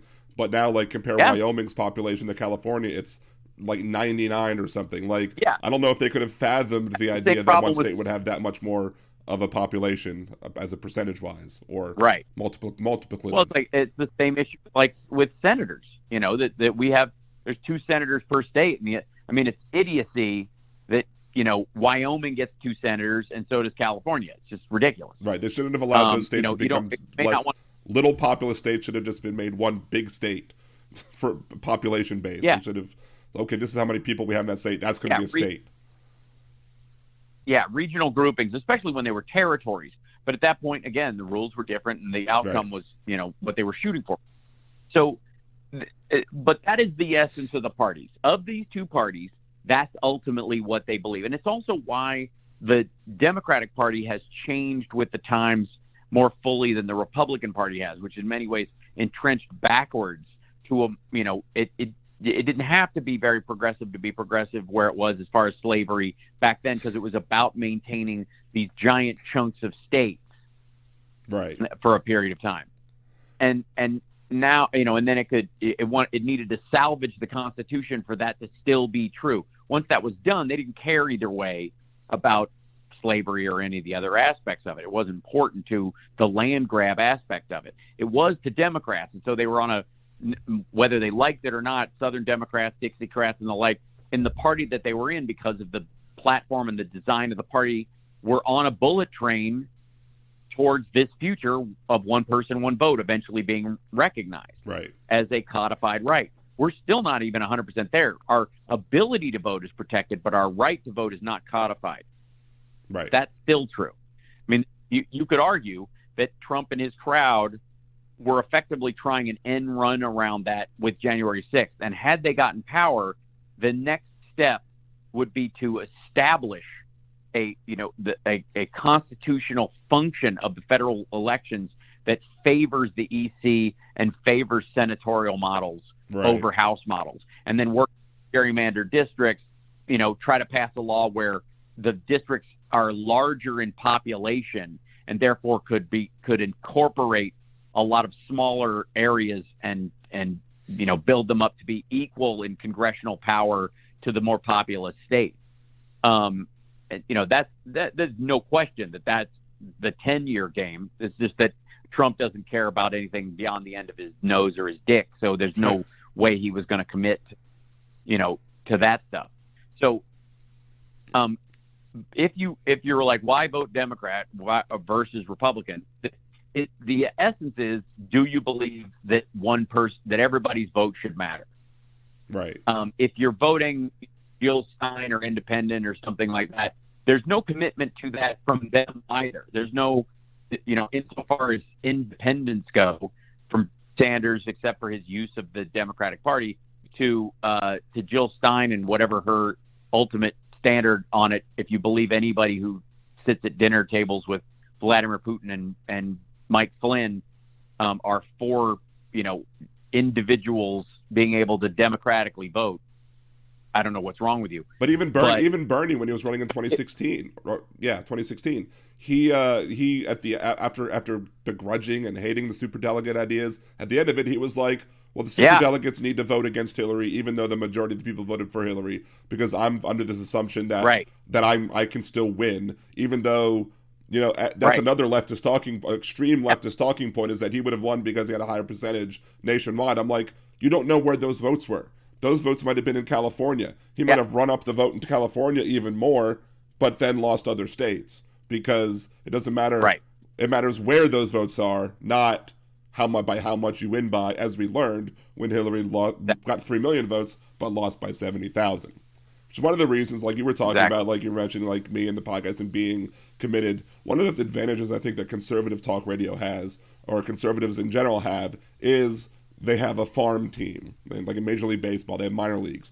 They have a farm team. They have people who, do radio at the local level, and they kind of work their way up, and they dominate the talk space. The left, liberals, don't have that as much. We have, people like yourself who are popular. We have some examples like the Sexy Liberal Podcast Network and those shows as well. But we don't have as much of a farm team, which is why, I always say that we need to support like the small podcasts. I have a video on that.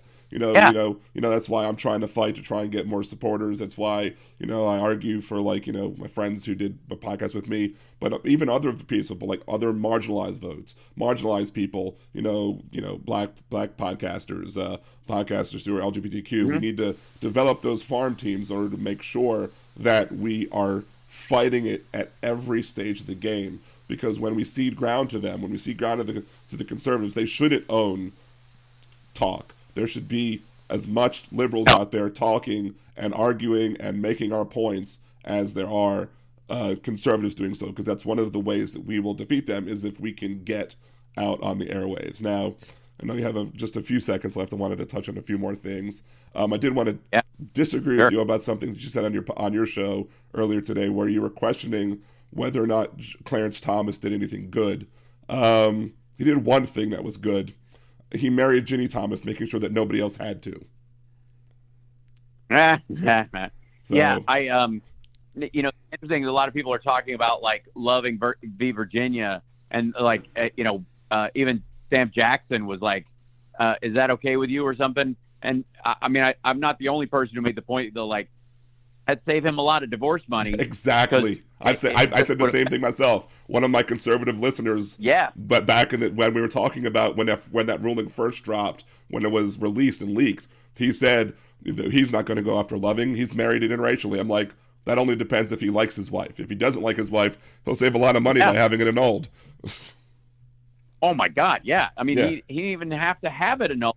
The federal government would do it for it, and his own ruling in his writing would state that it never had the right to exist in the first place. Right. Therefore, there can be no, root of like community property or anything. Like, it'd be grotesque. Now, do I think he would follow through with that part of it? No, they probably live together because I think they're just the right kind of awful for each other. Right. But that does not mean, by any estimation, that he cares about the relationships of other people. Right.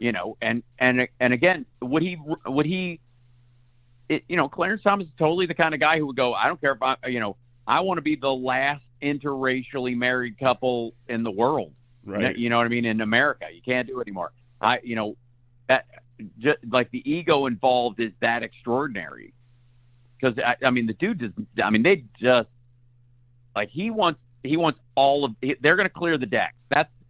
They're trying to appeal to the oversimplification crowd, right? With the Rick Scott idea that we're going to hit reset on all federal programs will have to be voted on every 5 years. They're just going to sunset automatically. That includes Social Security, Medicare, Medicaid, S-chip, the Department of the existence of the Department of Education, Department of Energy, the existence of the EPA, all of it. We got to have a referendum on it. Can you imagine having to re-argue all of these things every 6 years? Right. Like, because they're going to shut them down every 5. Because all you need is one. Essentially, all you need is Rand Paul. Mm-hmm. He's against them. All you need is one Rand Paul. Just run interference to stop the vote. And if you do it by the date the thing's got to expire by, it wasn't unsuccessfully re-upped during that time. And there are a bunch of Republicans, quite frankly, that would gladly be the sacrificial lamb publicly, because the state they're in, they don't give a damn. Right. Right. The Texas or Kentucky or Tennessee Republicans would be like Marsha Blackburn or whatever. Like, this wouldn't be a negative in her reelection campaign. And the people that would support her around there wouldn't care either way. They'd come up with some sort of like state protection scheme to hide their poor and dying, just so that they could say, we never needed Social Security to begin with. It's just all a big vote buying scheme by the Democrats. And that person would eat it. The rest of the Republicans would go, this is unfair. We need obviously something to do, but I just can't bring them along. And they would just let it collapse. Right. And that's the way it is. And that's what we're fighting against. That's what we need to fight against and show up every time. Right. And just the last thing, I guess, I just couldn't believe that the Republicans and conservatives tried and failed to make such a big deal about Triumph the freaking insult comic dog invading whatever the Capitol's like, oh, that's good for me to poop on. Like, come on. Like, right. Sure, they got arrested because they broke the rules. The insurrection, because they're walking around grounds without permission. Tucker was trying to be funny. Again, I watched the Tucker Carlson segment, and he was trying to be sarcastic and funny. And I was like, where's his thing? Where is he going? And I was like, I wasn't buying it. I wasn't laughing until I saw who he was trying to make the point about. I was like, oh my God, they're not serious. It's ridiculous. Yeah. Anyway. But I do want to, again, thank you, Hal, for coming on the show. I mean, you're more than welcome to stay on as much or as little as you want. Come on as much as little as you want. It's cool. You know, consider you a friend of the show. You know, love having you on. Just tell everybody else again. Most of the people in the chat know who you are and where to find you. But just remind everybody else who might not know. Right. Twitch.tv/Hal Sparks. If people want to subscribe on there, if they've got Amazon Prime, it doesn't cost them a dime. And then, of course, infotainmentwars.com will take you to the YouTube page. We're almost at 40,000 subscribers on there, which is, in the world of David Pakman's and Jimmy Dore's and TYT's a minuscule number, but the impact is grand, and it's lovely to see it grow all the time. And I'm plowing towards that 100K button. I want it for my wall. I'm clamoring for it. You need me on that wall. Yes. You want me on that wall. the YouTube button. Yeah, but, you're aiming for 40,000. I'm still trying to get one. Hey, right. Well, I mean, that's where I was just a couple of years ago. At the beginning of I'd had my radio show for years on CPT, and I would stream every Saturday. And, in my YouTube page, I was always kind of stalling out around 5,000 subscribers because I was always on long form. I didn't do like 3-minute or 5-minute videos, which fit better for the modality of the channel itself or the output. And then I also was on, weekend mornings for 3 hours or whatever. So now though, I'm slowly chipping away, but it's, I'm still relatively long form. Even my cut down segments are 20, 30, 40 minutes.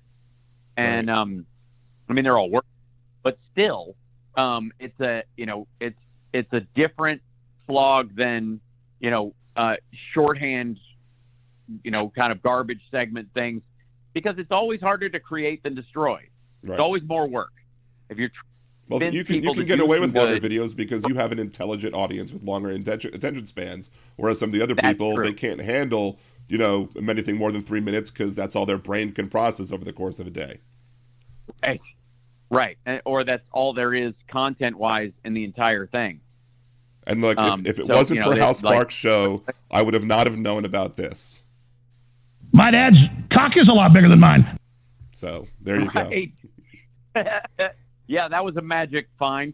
Yes. Unfortunately, we'll both carry both that laugh and that scar with us our entire lives. That's not something you and I needed to hear. No, not at all.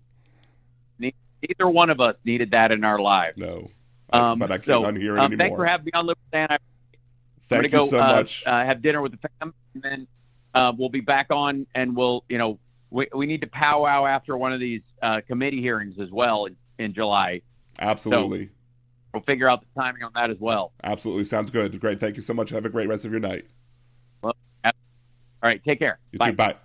All right. That was Hal Sparks again. Infotainmentwars.com. Hal Sparks Megaworldwide. We are going to quickly take another commercial break once I can find the audio clip. There we go. We can take your calls as well. 914-803-4131. We will see how long my voice lasts. R.I.P. Liberal Dan's voice. Maybe I might do a couple more seconds or a couple more minutes, maybe 15 to close out the show or whatever, or, depending on how much talking goes on. We'll see. Anyway, 914-803-4131, 914-803-4131. This is Liberal Dan Radio. Talk from the left. That's right.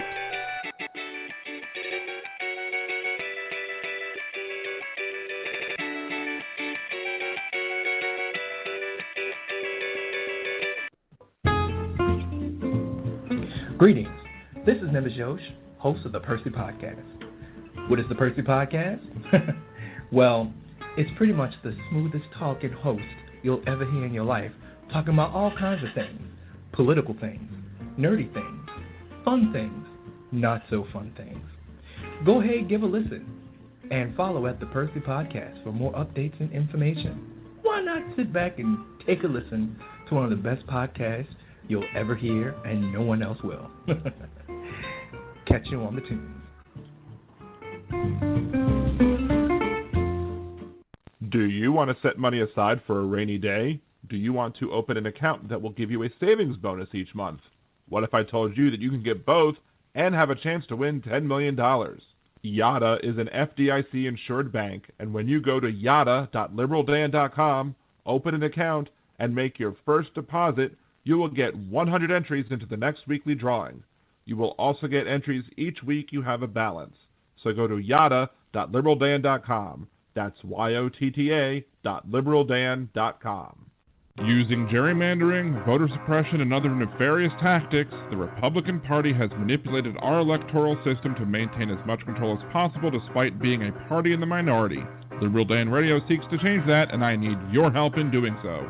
Liberal Dan Radio has partnered with Levelfield to help us use tools that are typically only available to big money donors. When you go to stopthecoup.liberaldan.com and make your contribution, it will encourage other voters to reach out to their legislators to pass legislation to stop gerrymandering and voter suppression, and target elected officials who refuse to protect the vote. Every eligible voter should be able to cast a ballot, and that ballot should have the same power as everyone else. I can't do this alone. I need your help. So please go to stopthecoup.liberaldan.com and make your contribution today. That's stopthecoup.liberaldan.com. stopthecoup.liberaldan.com. Political advertising paid for by Levelfield. Contributions are not tax deductible as charitable contributions.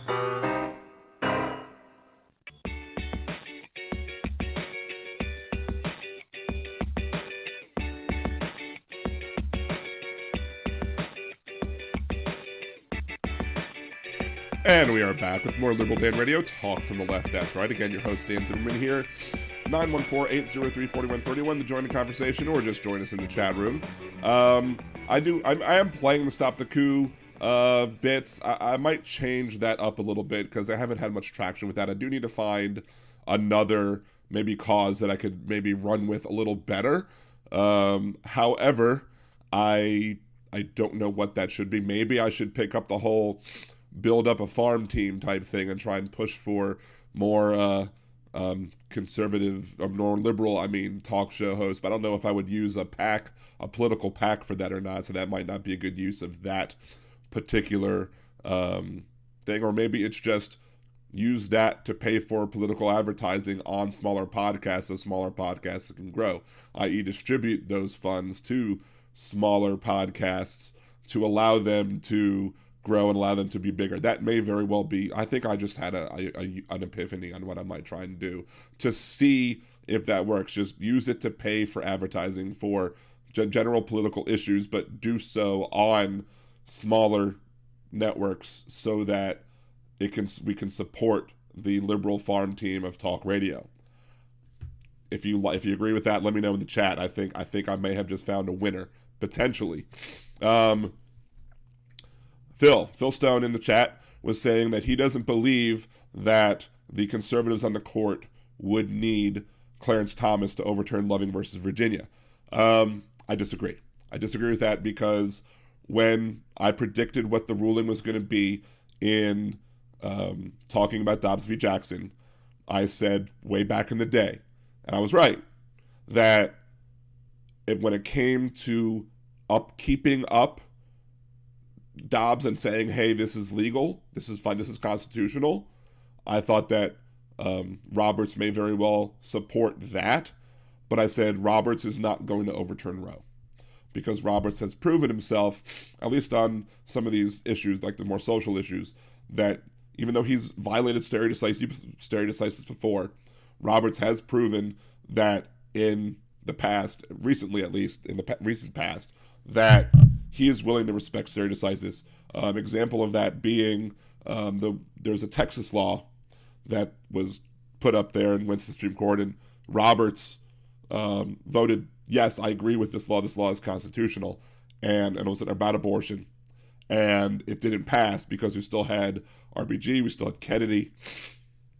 The very next year, the Louisiana law that was exactly the same as the Texas law came up to the Supreme Court, and Roberts voted to overturn the Louisiana law based off of the last year's precedent, even though last year he voted to support the wording of that law.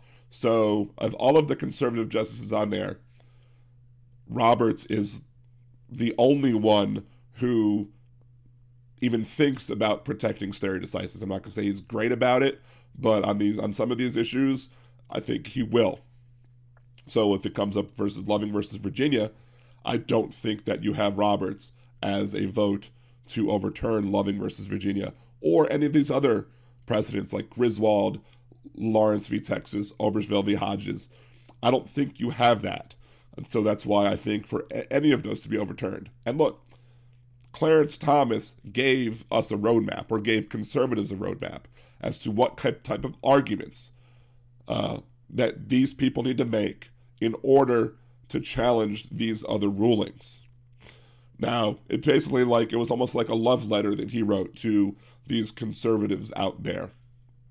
Say, you want to challenge this? Make the law. I think Griswold is at risk first. There might be other ones that are at risk, but I think Griswold, the one protecting birth control pills, is up first. And if Griswold falls, a bunch else falls.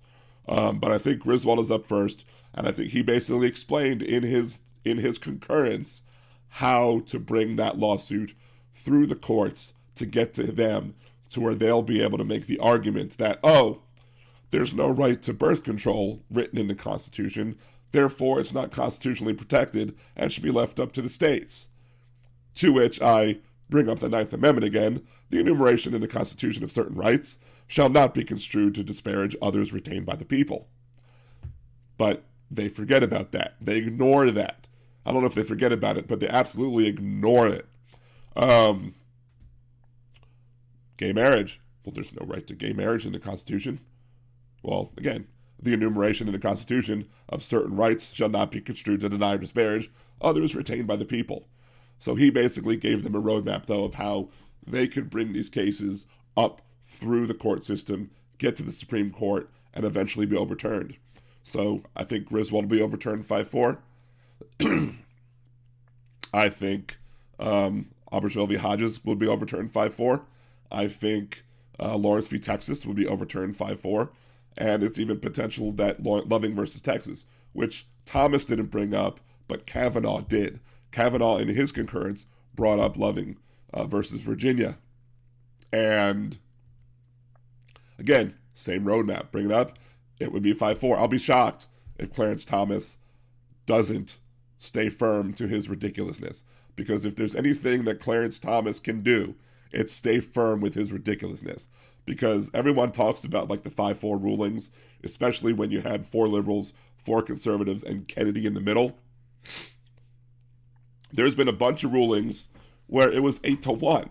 And if a ruling is ever announced as being 8-1, 9 times out of 10, it was Clarence Thomas as the one, holding a crazy constitutional opinion about why he disagreed with the majority. Yes, hydrate, Dan. For a second, when I read Aaron's comment, I was like, hypocrite, Dan, what? I'm like, oh, hydrate, Dan. Yes, I need to hydrate, which probably means I'm probably going to end the show somewhat soon, but I'll continue talking a little longer. Let's see. Yeah, Jeff Curry, what does the Constitution say about cell phones? Well, according to the argument made by Justice Alito, there's no right to a cell phone in the Constitution. Therefore, it should be left up to the states as to whether or not you should be able to use a cell phone. But of course, the Ninth Amendment, it's on the screen. I'll just leave the Ninth Amendment on the screen so I don't have to repeat the whole thing. I'll just say Ninth Amendment, Ninth Amendment. Just like when Roger Stone was being interrogated or interviewed by the committee, and he just saying Fifth, instead of saying I plead the Fifth, I plead the Fifth, he just kept on saying Fifth, Fifth, Fifth, Fifth. Reminded me of a Dave Chappelle skit. Well, 1, 2, 3, 4, Fifth. Let's see. Let me scroll back a second because I think I missed perhaps some. The Cosmic Rose. Hal has not been wrong in the 2.5 years I have tracked and followed him. I mean, I haven't tracked and followed him that long politically, at least, but he's been pretty spot on almost everything that I've heard. I may have some minor disagreements with some of the things he says, but like I made a joke earlier while he was doing his show in the chat where I was like, if whatchamacallit is socialism, then so is having a military. And yeah, dictatorship is militaries. Thank you, Aaron, again for buying me a cider. Love you for doing that. but yes, if a dictatorship has a military, that's not socialism. That's just part of having a dictatorship. But if you're in a democratic republic like we are, and you're collecting taxes and everyone's paying in, or most people are paying in with taxes, and then it supports the common good, that's socialism. Having a police department is socialism. Having a fire department is socialism. But they'll say back the blue because they don't want to say that police department is socialism. It's absolutely socialism. Let's see. What else did I miss in the chat? I think I missed something. That is, why do y'all want to change all the rulings that doesn't suit your agenda? I mean, I don't understand what you're saying there, Zeddy. You're saying that I don't want to change the rulings. I want to keep stare decisis on a lot of things. Now, I mean, the Lilly Ledbetter versus Goodyear Tire, that was a terrible ruling. But that was overturned simply by Congress making a new law, because that was an example of not deeming something unconstitutional. That was an example of Alito claiming to be a textualist when it comes to the laws. I'm sure Alito has, violated the textualism thing before as well. But Roe v. Wade was established precedent. Roe v. Wade, some had even said was super precedent because of Casey, but it all came crumbling down because people couldn't be bothered to vote to make sure that Alito would have been replaced with somebody or Scalia, would have been replaced with somebody who would be at least moderate and supportive of abortion rights than, Gorsuch. Let's see. Phil Stone, what I meant, Hal does a lot of fact-checking, putting on falsehoods, which is not inherently funny. I mean, I would say that Hal does it in a funny way. He interjects, he uses his career and his lifelong history as a stand-up comedian and other comedy works like his work on Talk Soup, to bring snark and humor into it. And I think I do that a little bit. So I have some funny comments from there to there. I made Hal chuckle with my commercials. But, I was able to, he's just a career comedian, so he's much better at it than I am. And it's fine because... it is what it is. Thank you, Donald. David A says, great show, Liberal Dan. Thank you so much. Zeddy Sudog, let's just have one person to make the laws. No, bringing a boy. No, that's not good. Let's see, Phil Stone. I think I agree with you in theory. Roberts is the only one concerned with the standing of the court. But if they do enough other crap, Roberts may push for consistency. You bring up a good point. You do bring up a good point with that, Phil. In that, where does Roberts go now with... Look, I'm willing to not concede the argument, but concede that's a reasonable point. That if Roberts supports stare decisis, and you have,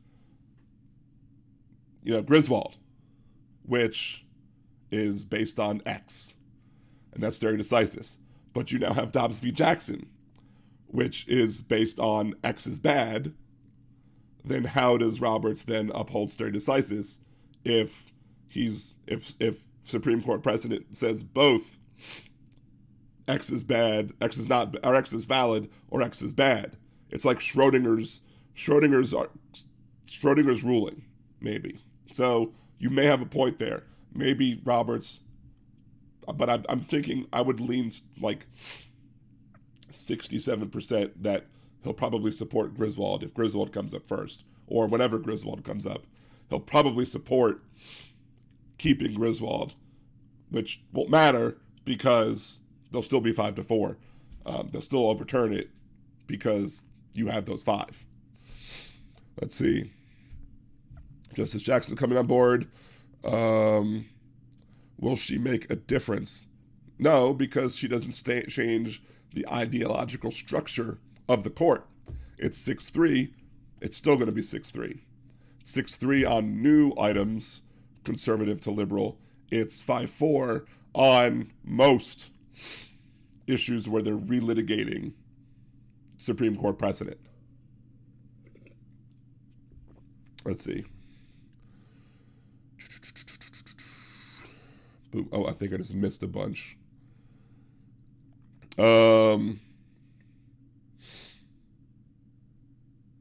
Trump trolls in the Supreme Court. Yeah, pretty much. Corporations are not mentioned either. Yeah, corporations are terrible. There's a lot of things in our, the idea that you can get away with doing a horrible thing simply by having a piece of paper that says, oh, I'm a corporation. Like, one of the examples of that I've used recently is simply the idea of, and I brought this up last week, I think, or at some point, maybe I brought it up on Friday, is the idea that if I steal $100, or let's say 1,000, doesn't matter.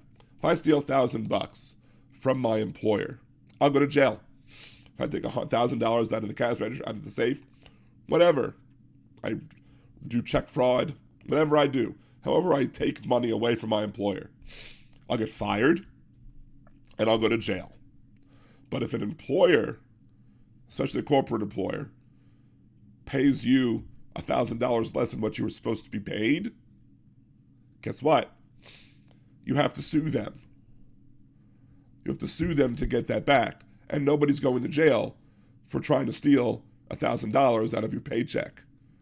So, because a corporation can't go to jail. Corporation might get fined if they're found to have been egregiously wrong.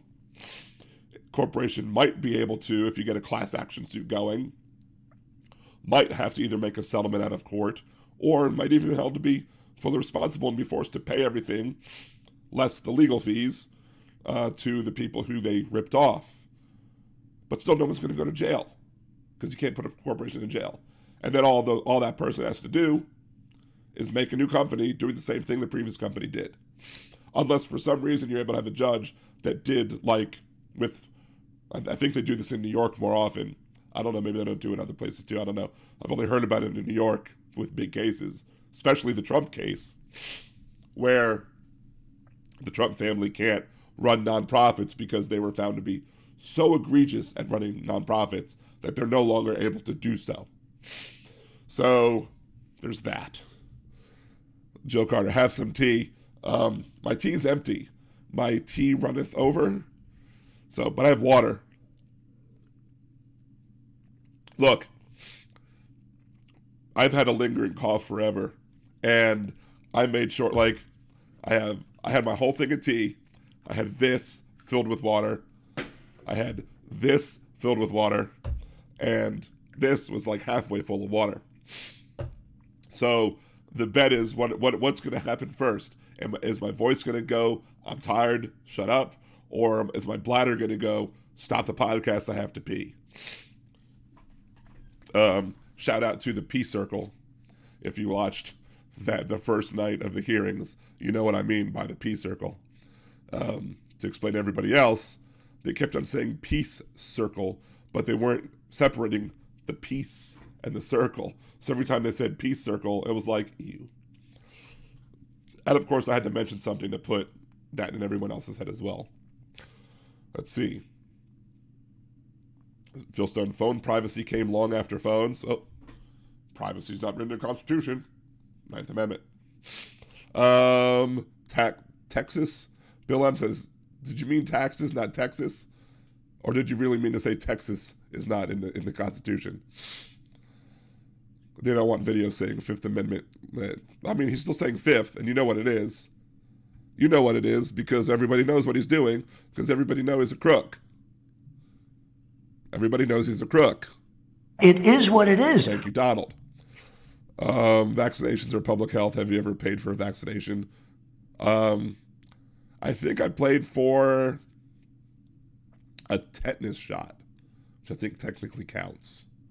But mostly, yeah, because vaccinations are considered to be for the public health and preventive care, and preventive care is available at 100% first dollar. Why? Because of the Affordable Care Act, i.e. Obamacare.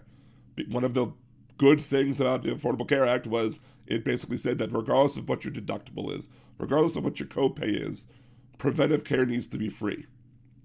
Not 100% covered at 100% first dollar, because it's not free because you're paying for it. You're paying for your insurance. unless you have Medicare or Medicaid. Then, well, if you have Medicare, you've paid for it. If you have Medicaid, then okay, fine. The taxpayers at that point are paying for it. But still, being able to cover things at 100% first dollar is basically makes it so that people are more likely to get preventive care and less likely to resort to use the emergency room. And that was an argument I was making in 2004 when I ran for Congress. So, Jeff Curry, John, is Hal really a Mason? I was at a show. I was watching one of his shows when he was talking about his being a Mason. So yeah, I've seen him talk about that. Let's see. This chat likes to scroll too much. Let's see. I was explaining why Hal's allowed Salmon to be funny while so much of what he does is fact-checking. Okay. Oh, that's like 10 minutes ago. That was so 10 minutes ago from when I responded to him. Let's just fast forward here. I certainly try to support local and small businesses, but there are some large corporations that try to be good corporate citizens. Yes, there are some corporations that try to be good corporate citizens. Shout out to all of the corporations that, after Dobbs v. Jackson, said, we will pay for you to travel to go get your health care that you need, including going to get abortions. So, shout out, hopefully they'll follow through with it. Shouts out to them for doing it. Maybe having all of those corporations coming out ahead of time, preventatively, maybe it'll try and stop the states from trying to prevent travel out of state to go get an abortion. Now, as we read on Friday, Kavanaugh says that he wouldn't agree if a state tried to stop travel from one state to another because of the Commerce Clause. I'm not holding my breath. I think Kavanaugh will go against that. And if he does have the opportunity to go against that, he is guaranteed to be Hypocrite of the Week. Some of the Enron guys went to jail, but corporations break down individual responsibility. Yep. In order for you to go to jail for that, you have to egregiously commit crimes. Let's see. Nice one, Dan. So 10 minutes ago. Yeah. I'm just trying to catch up with the scroll. Some corps try to be good. Some try to be good. Some try to be good to be able to get the best employees. Yeah, that's also true. But obviously, if you get the best employees, you're going to have the best product. You're going to have the best goods and services and whatever. One of the company that I work for full-time is as a software developer. We were having a meeting with one of the vendors, the third-party vendor for one of the products. And basically, if you look that other company up online, you'll see that the reason that they do so well is not just because they have a good product, but they give good customer service on top of that. So, and thank you, Jolie. Yeah, become a Liberal Dan Radio patron, patreon.com/LiberalDan, or join/LiberalDan, or you can just go to patreon.liberaldan.com. Either way will get you there. You can buy me a cider, liberaldan.com, click the buy me a cider button. Again, the best thing you could do if you haven't subscribed to the channel yet, subscribe to the channel, like some videos, share some videos with your friends, and say, hey, one of the videos that I should probably try and bring it up if you wanted to share it. Let me see if I can find it. I'll put the link to this one in the chat. It was what I was talking about with Hal before I even knew Hal, which is the idea that we need to support our farm teams. We need to support the minor leagues of progressive talk radio to make sure that we are fighting the conservatives at every level, to make sure that we are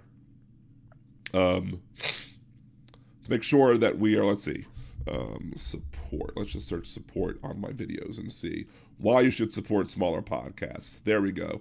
I'm not going to play it, but I'm going to give the link to it in the chat right here. There you go. That's the video. And there's a lot of text in there. I was playing around with the idea back then that maybe I should put the text of what I'm saying on the screen in order to allow people who might have issues, hearing it to be able to read it. But I think YouTube does do closed captioning really well, so I don't necessarily think that's necessarily needed. And if a lot of the content on this channel is live and off-the-cuff conversations, that's going to be difficult for me to live transcribe. So the automated closed captioning might not be perfect, but there's always mistakes in closed captioning, unfortunately. So yeah, if you go to that one, listen to that one. I'll make some points there. I do say to support, other shows other than myself. I want you to go to support my show. Clearly, I want you to subscribe to my channel. Support the Patreon. Buy me ciders. That'd be great. See, Cosmic Rose, I'm the one that tweeted you out about 25 minutes before the show. I appreciate it. Thank you so much. I think Aaron did that too. But again, that's another thing you can do. Follow me on Twitter. Retweet. Help spread the word that way too. And one thing about Twitter, like if you want to support, I think liking does show up in your Twitter feed sometimes, but retweeting and liking, I think it makes it more likely that other people will see what you're saying. So either respond to something, quote tweet something, or do a like, and that'll help, I guess, with the metrics as well. So I have links in that video description of why you should support smaller podcasts.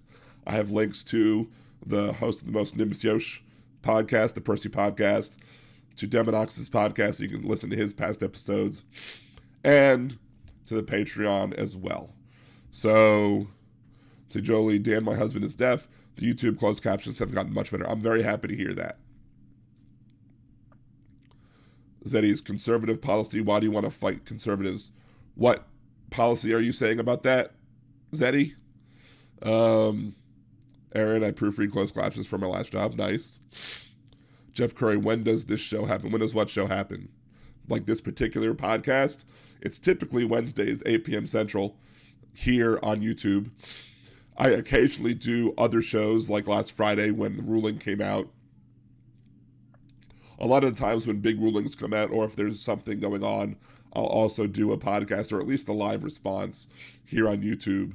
You just gotta subscribe to the channel, get notifications, click the notification bell, follow me on Twitter. I'll usually post on Twitter and Facebook as well if you have either of those.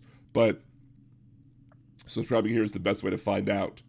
Nearly impossible. You're off to a good start. Thank you so much. I appreciate it. Thank you for doing the show. When not feeling well, take care of yourself. Yeah, I think it's 10 o'clock. I don't think I'm going to be able to pull out a 3-hour show. 10 o'clock my time. I'm definitely not going to be doing a 3-hour show. Here's the thing. We have 54 concurrent viewers. My trying to tough it out is basically because I have 54 concurrent viewers. So it makes me want to struggle on through. But I only have so much water in my cups. So if anybody, let me play that commercial again, because I'm very proud of the second Chopper City commercial.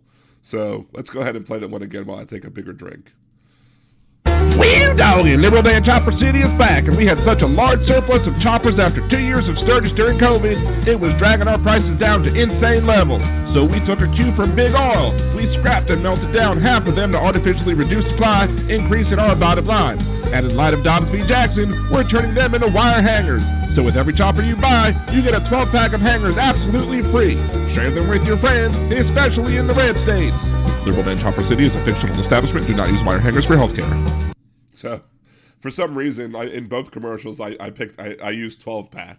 So I guess that's going to have to be a running theme where whenever I do a show on whenever I do a fake commercial on that week or that month or whenever I do it, I'm going to have to include a 12-pack of something. So I hope I don't forget that. A 12-pack of something. So, yeah, I agree with you, Hide in the Shadows. I think there does come a point where I do have to tap out, and I think that's going to be soon. So again, thank you everybody for tuning in. I appreciate all those that came early. I appreciate all of those that stay late. I hope you like what you see. I hope you continue to be supporting Hal as well as myself. And again, we just gotta expand the farm team. We have to fight conservatives because again, Hal's right. Hal says that for like 6 election cycles, we need to get out there and show up every time. And I try not to fight with the extremists on the left. I try to work to say we need to work together. And they make it so hard. Jolie's like hot tea with honey. That's what this was. This was full of hot tea with honey. I'll have to go get another one in a second. But yeah, we have to fight the good fight. We have to fight them at every point. We have to make sure that their messaging is counteracted every single time. But that's why I call it a conservative talk radio show a bunch, because I want to make my point and I want people to hear the point and I want to try and change people's mind. Do I think I will? I don't know. Maybe. But if I don't try, then I'm not gonna, because was it Wayne Gretzky said, you miss 100% of the shots that you don't make. So, Kimchi, great. So thank you very much for stopping by. Kimchi's usually a regular here. Appreciate you. Appreciate everybody. Jeff, Hal's dropped a F-bomb or something from time to time. It's not verboten to curse. I try not to be too blue, at least on this show. So again, I think I am going to call it a night, especially because all of y'all are encouraging me to call it a night. So yeah, I'm going to take y'all's advice, cut out before I completely lose my voice. I probably won't even go stream on Twitch after this. It's another thing. I do gaming and nerdy stuff too, nerdydan.com, because I'm creative like that. I have liberaldan.com and nerdydan.com, and I'm on nerdydan, DOTCOM, everywhere, like on Twitch, on Facebook, on Twitter, on YouTube as well. So that's another way you can support me, is by going to that. I'm thinking of merging the two a little bit. I'm thinking of kind of bringing in the Nerdy Dan into the Liberal Dan umbrella, and maybe when I'm playing games, talking politics as well, and maybe that will be my niche, like a progressive gamer who talks about the important issues whilst blowing people up on video games. So again, yeah, on the nerdydan.com, there's a link that says, find me online, and all the links where you can find me online is on there. I think Hal's almost convinced me to drop my TikTok stuff, because he basically, of the links that he shared, and it's malware. I'm pretty much about ready to dump that too. So, because again, I don't want to be supporting malware. So I may very well drop those soon, because I don't want, to be supporting the taking of bad information and encouraging other people to do the same. So I may very well drop it, but because, It is what it is. Thank you. Anyway. So let's find so again, this is the end of this week's episode of Liberal Dan Radio. Talk from the left, that's right. I will be back next Wednesday, 8 p.m. Central, here on youtube.com/liberaldanradio or youtube.liberaldan.com. Make sure to subscribe and get notifications here, because I could go live randomly. I might even announce that I'm going to go live on Twitter or on Facebook, so follow me those places as well. Until next week, this is Dan Zimmerman with Liberal Dan Radio. Talk from the left, that's right.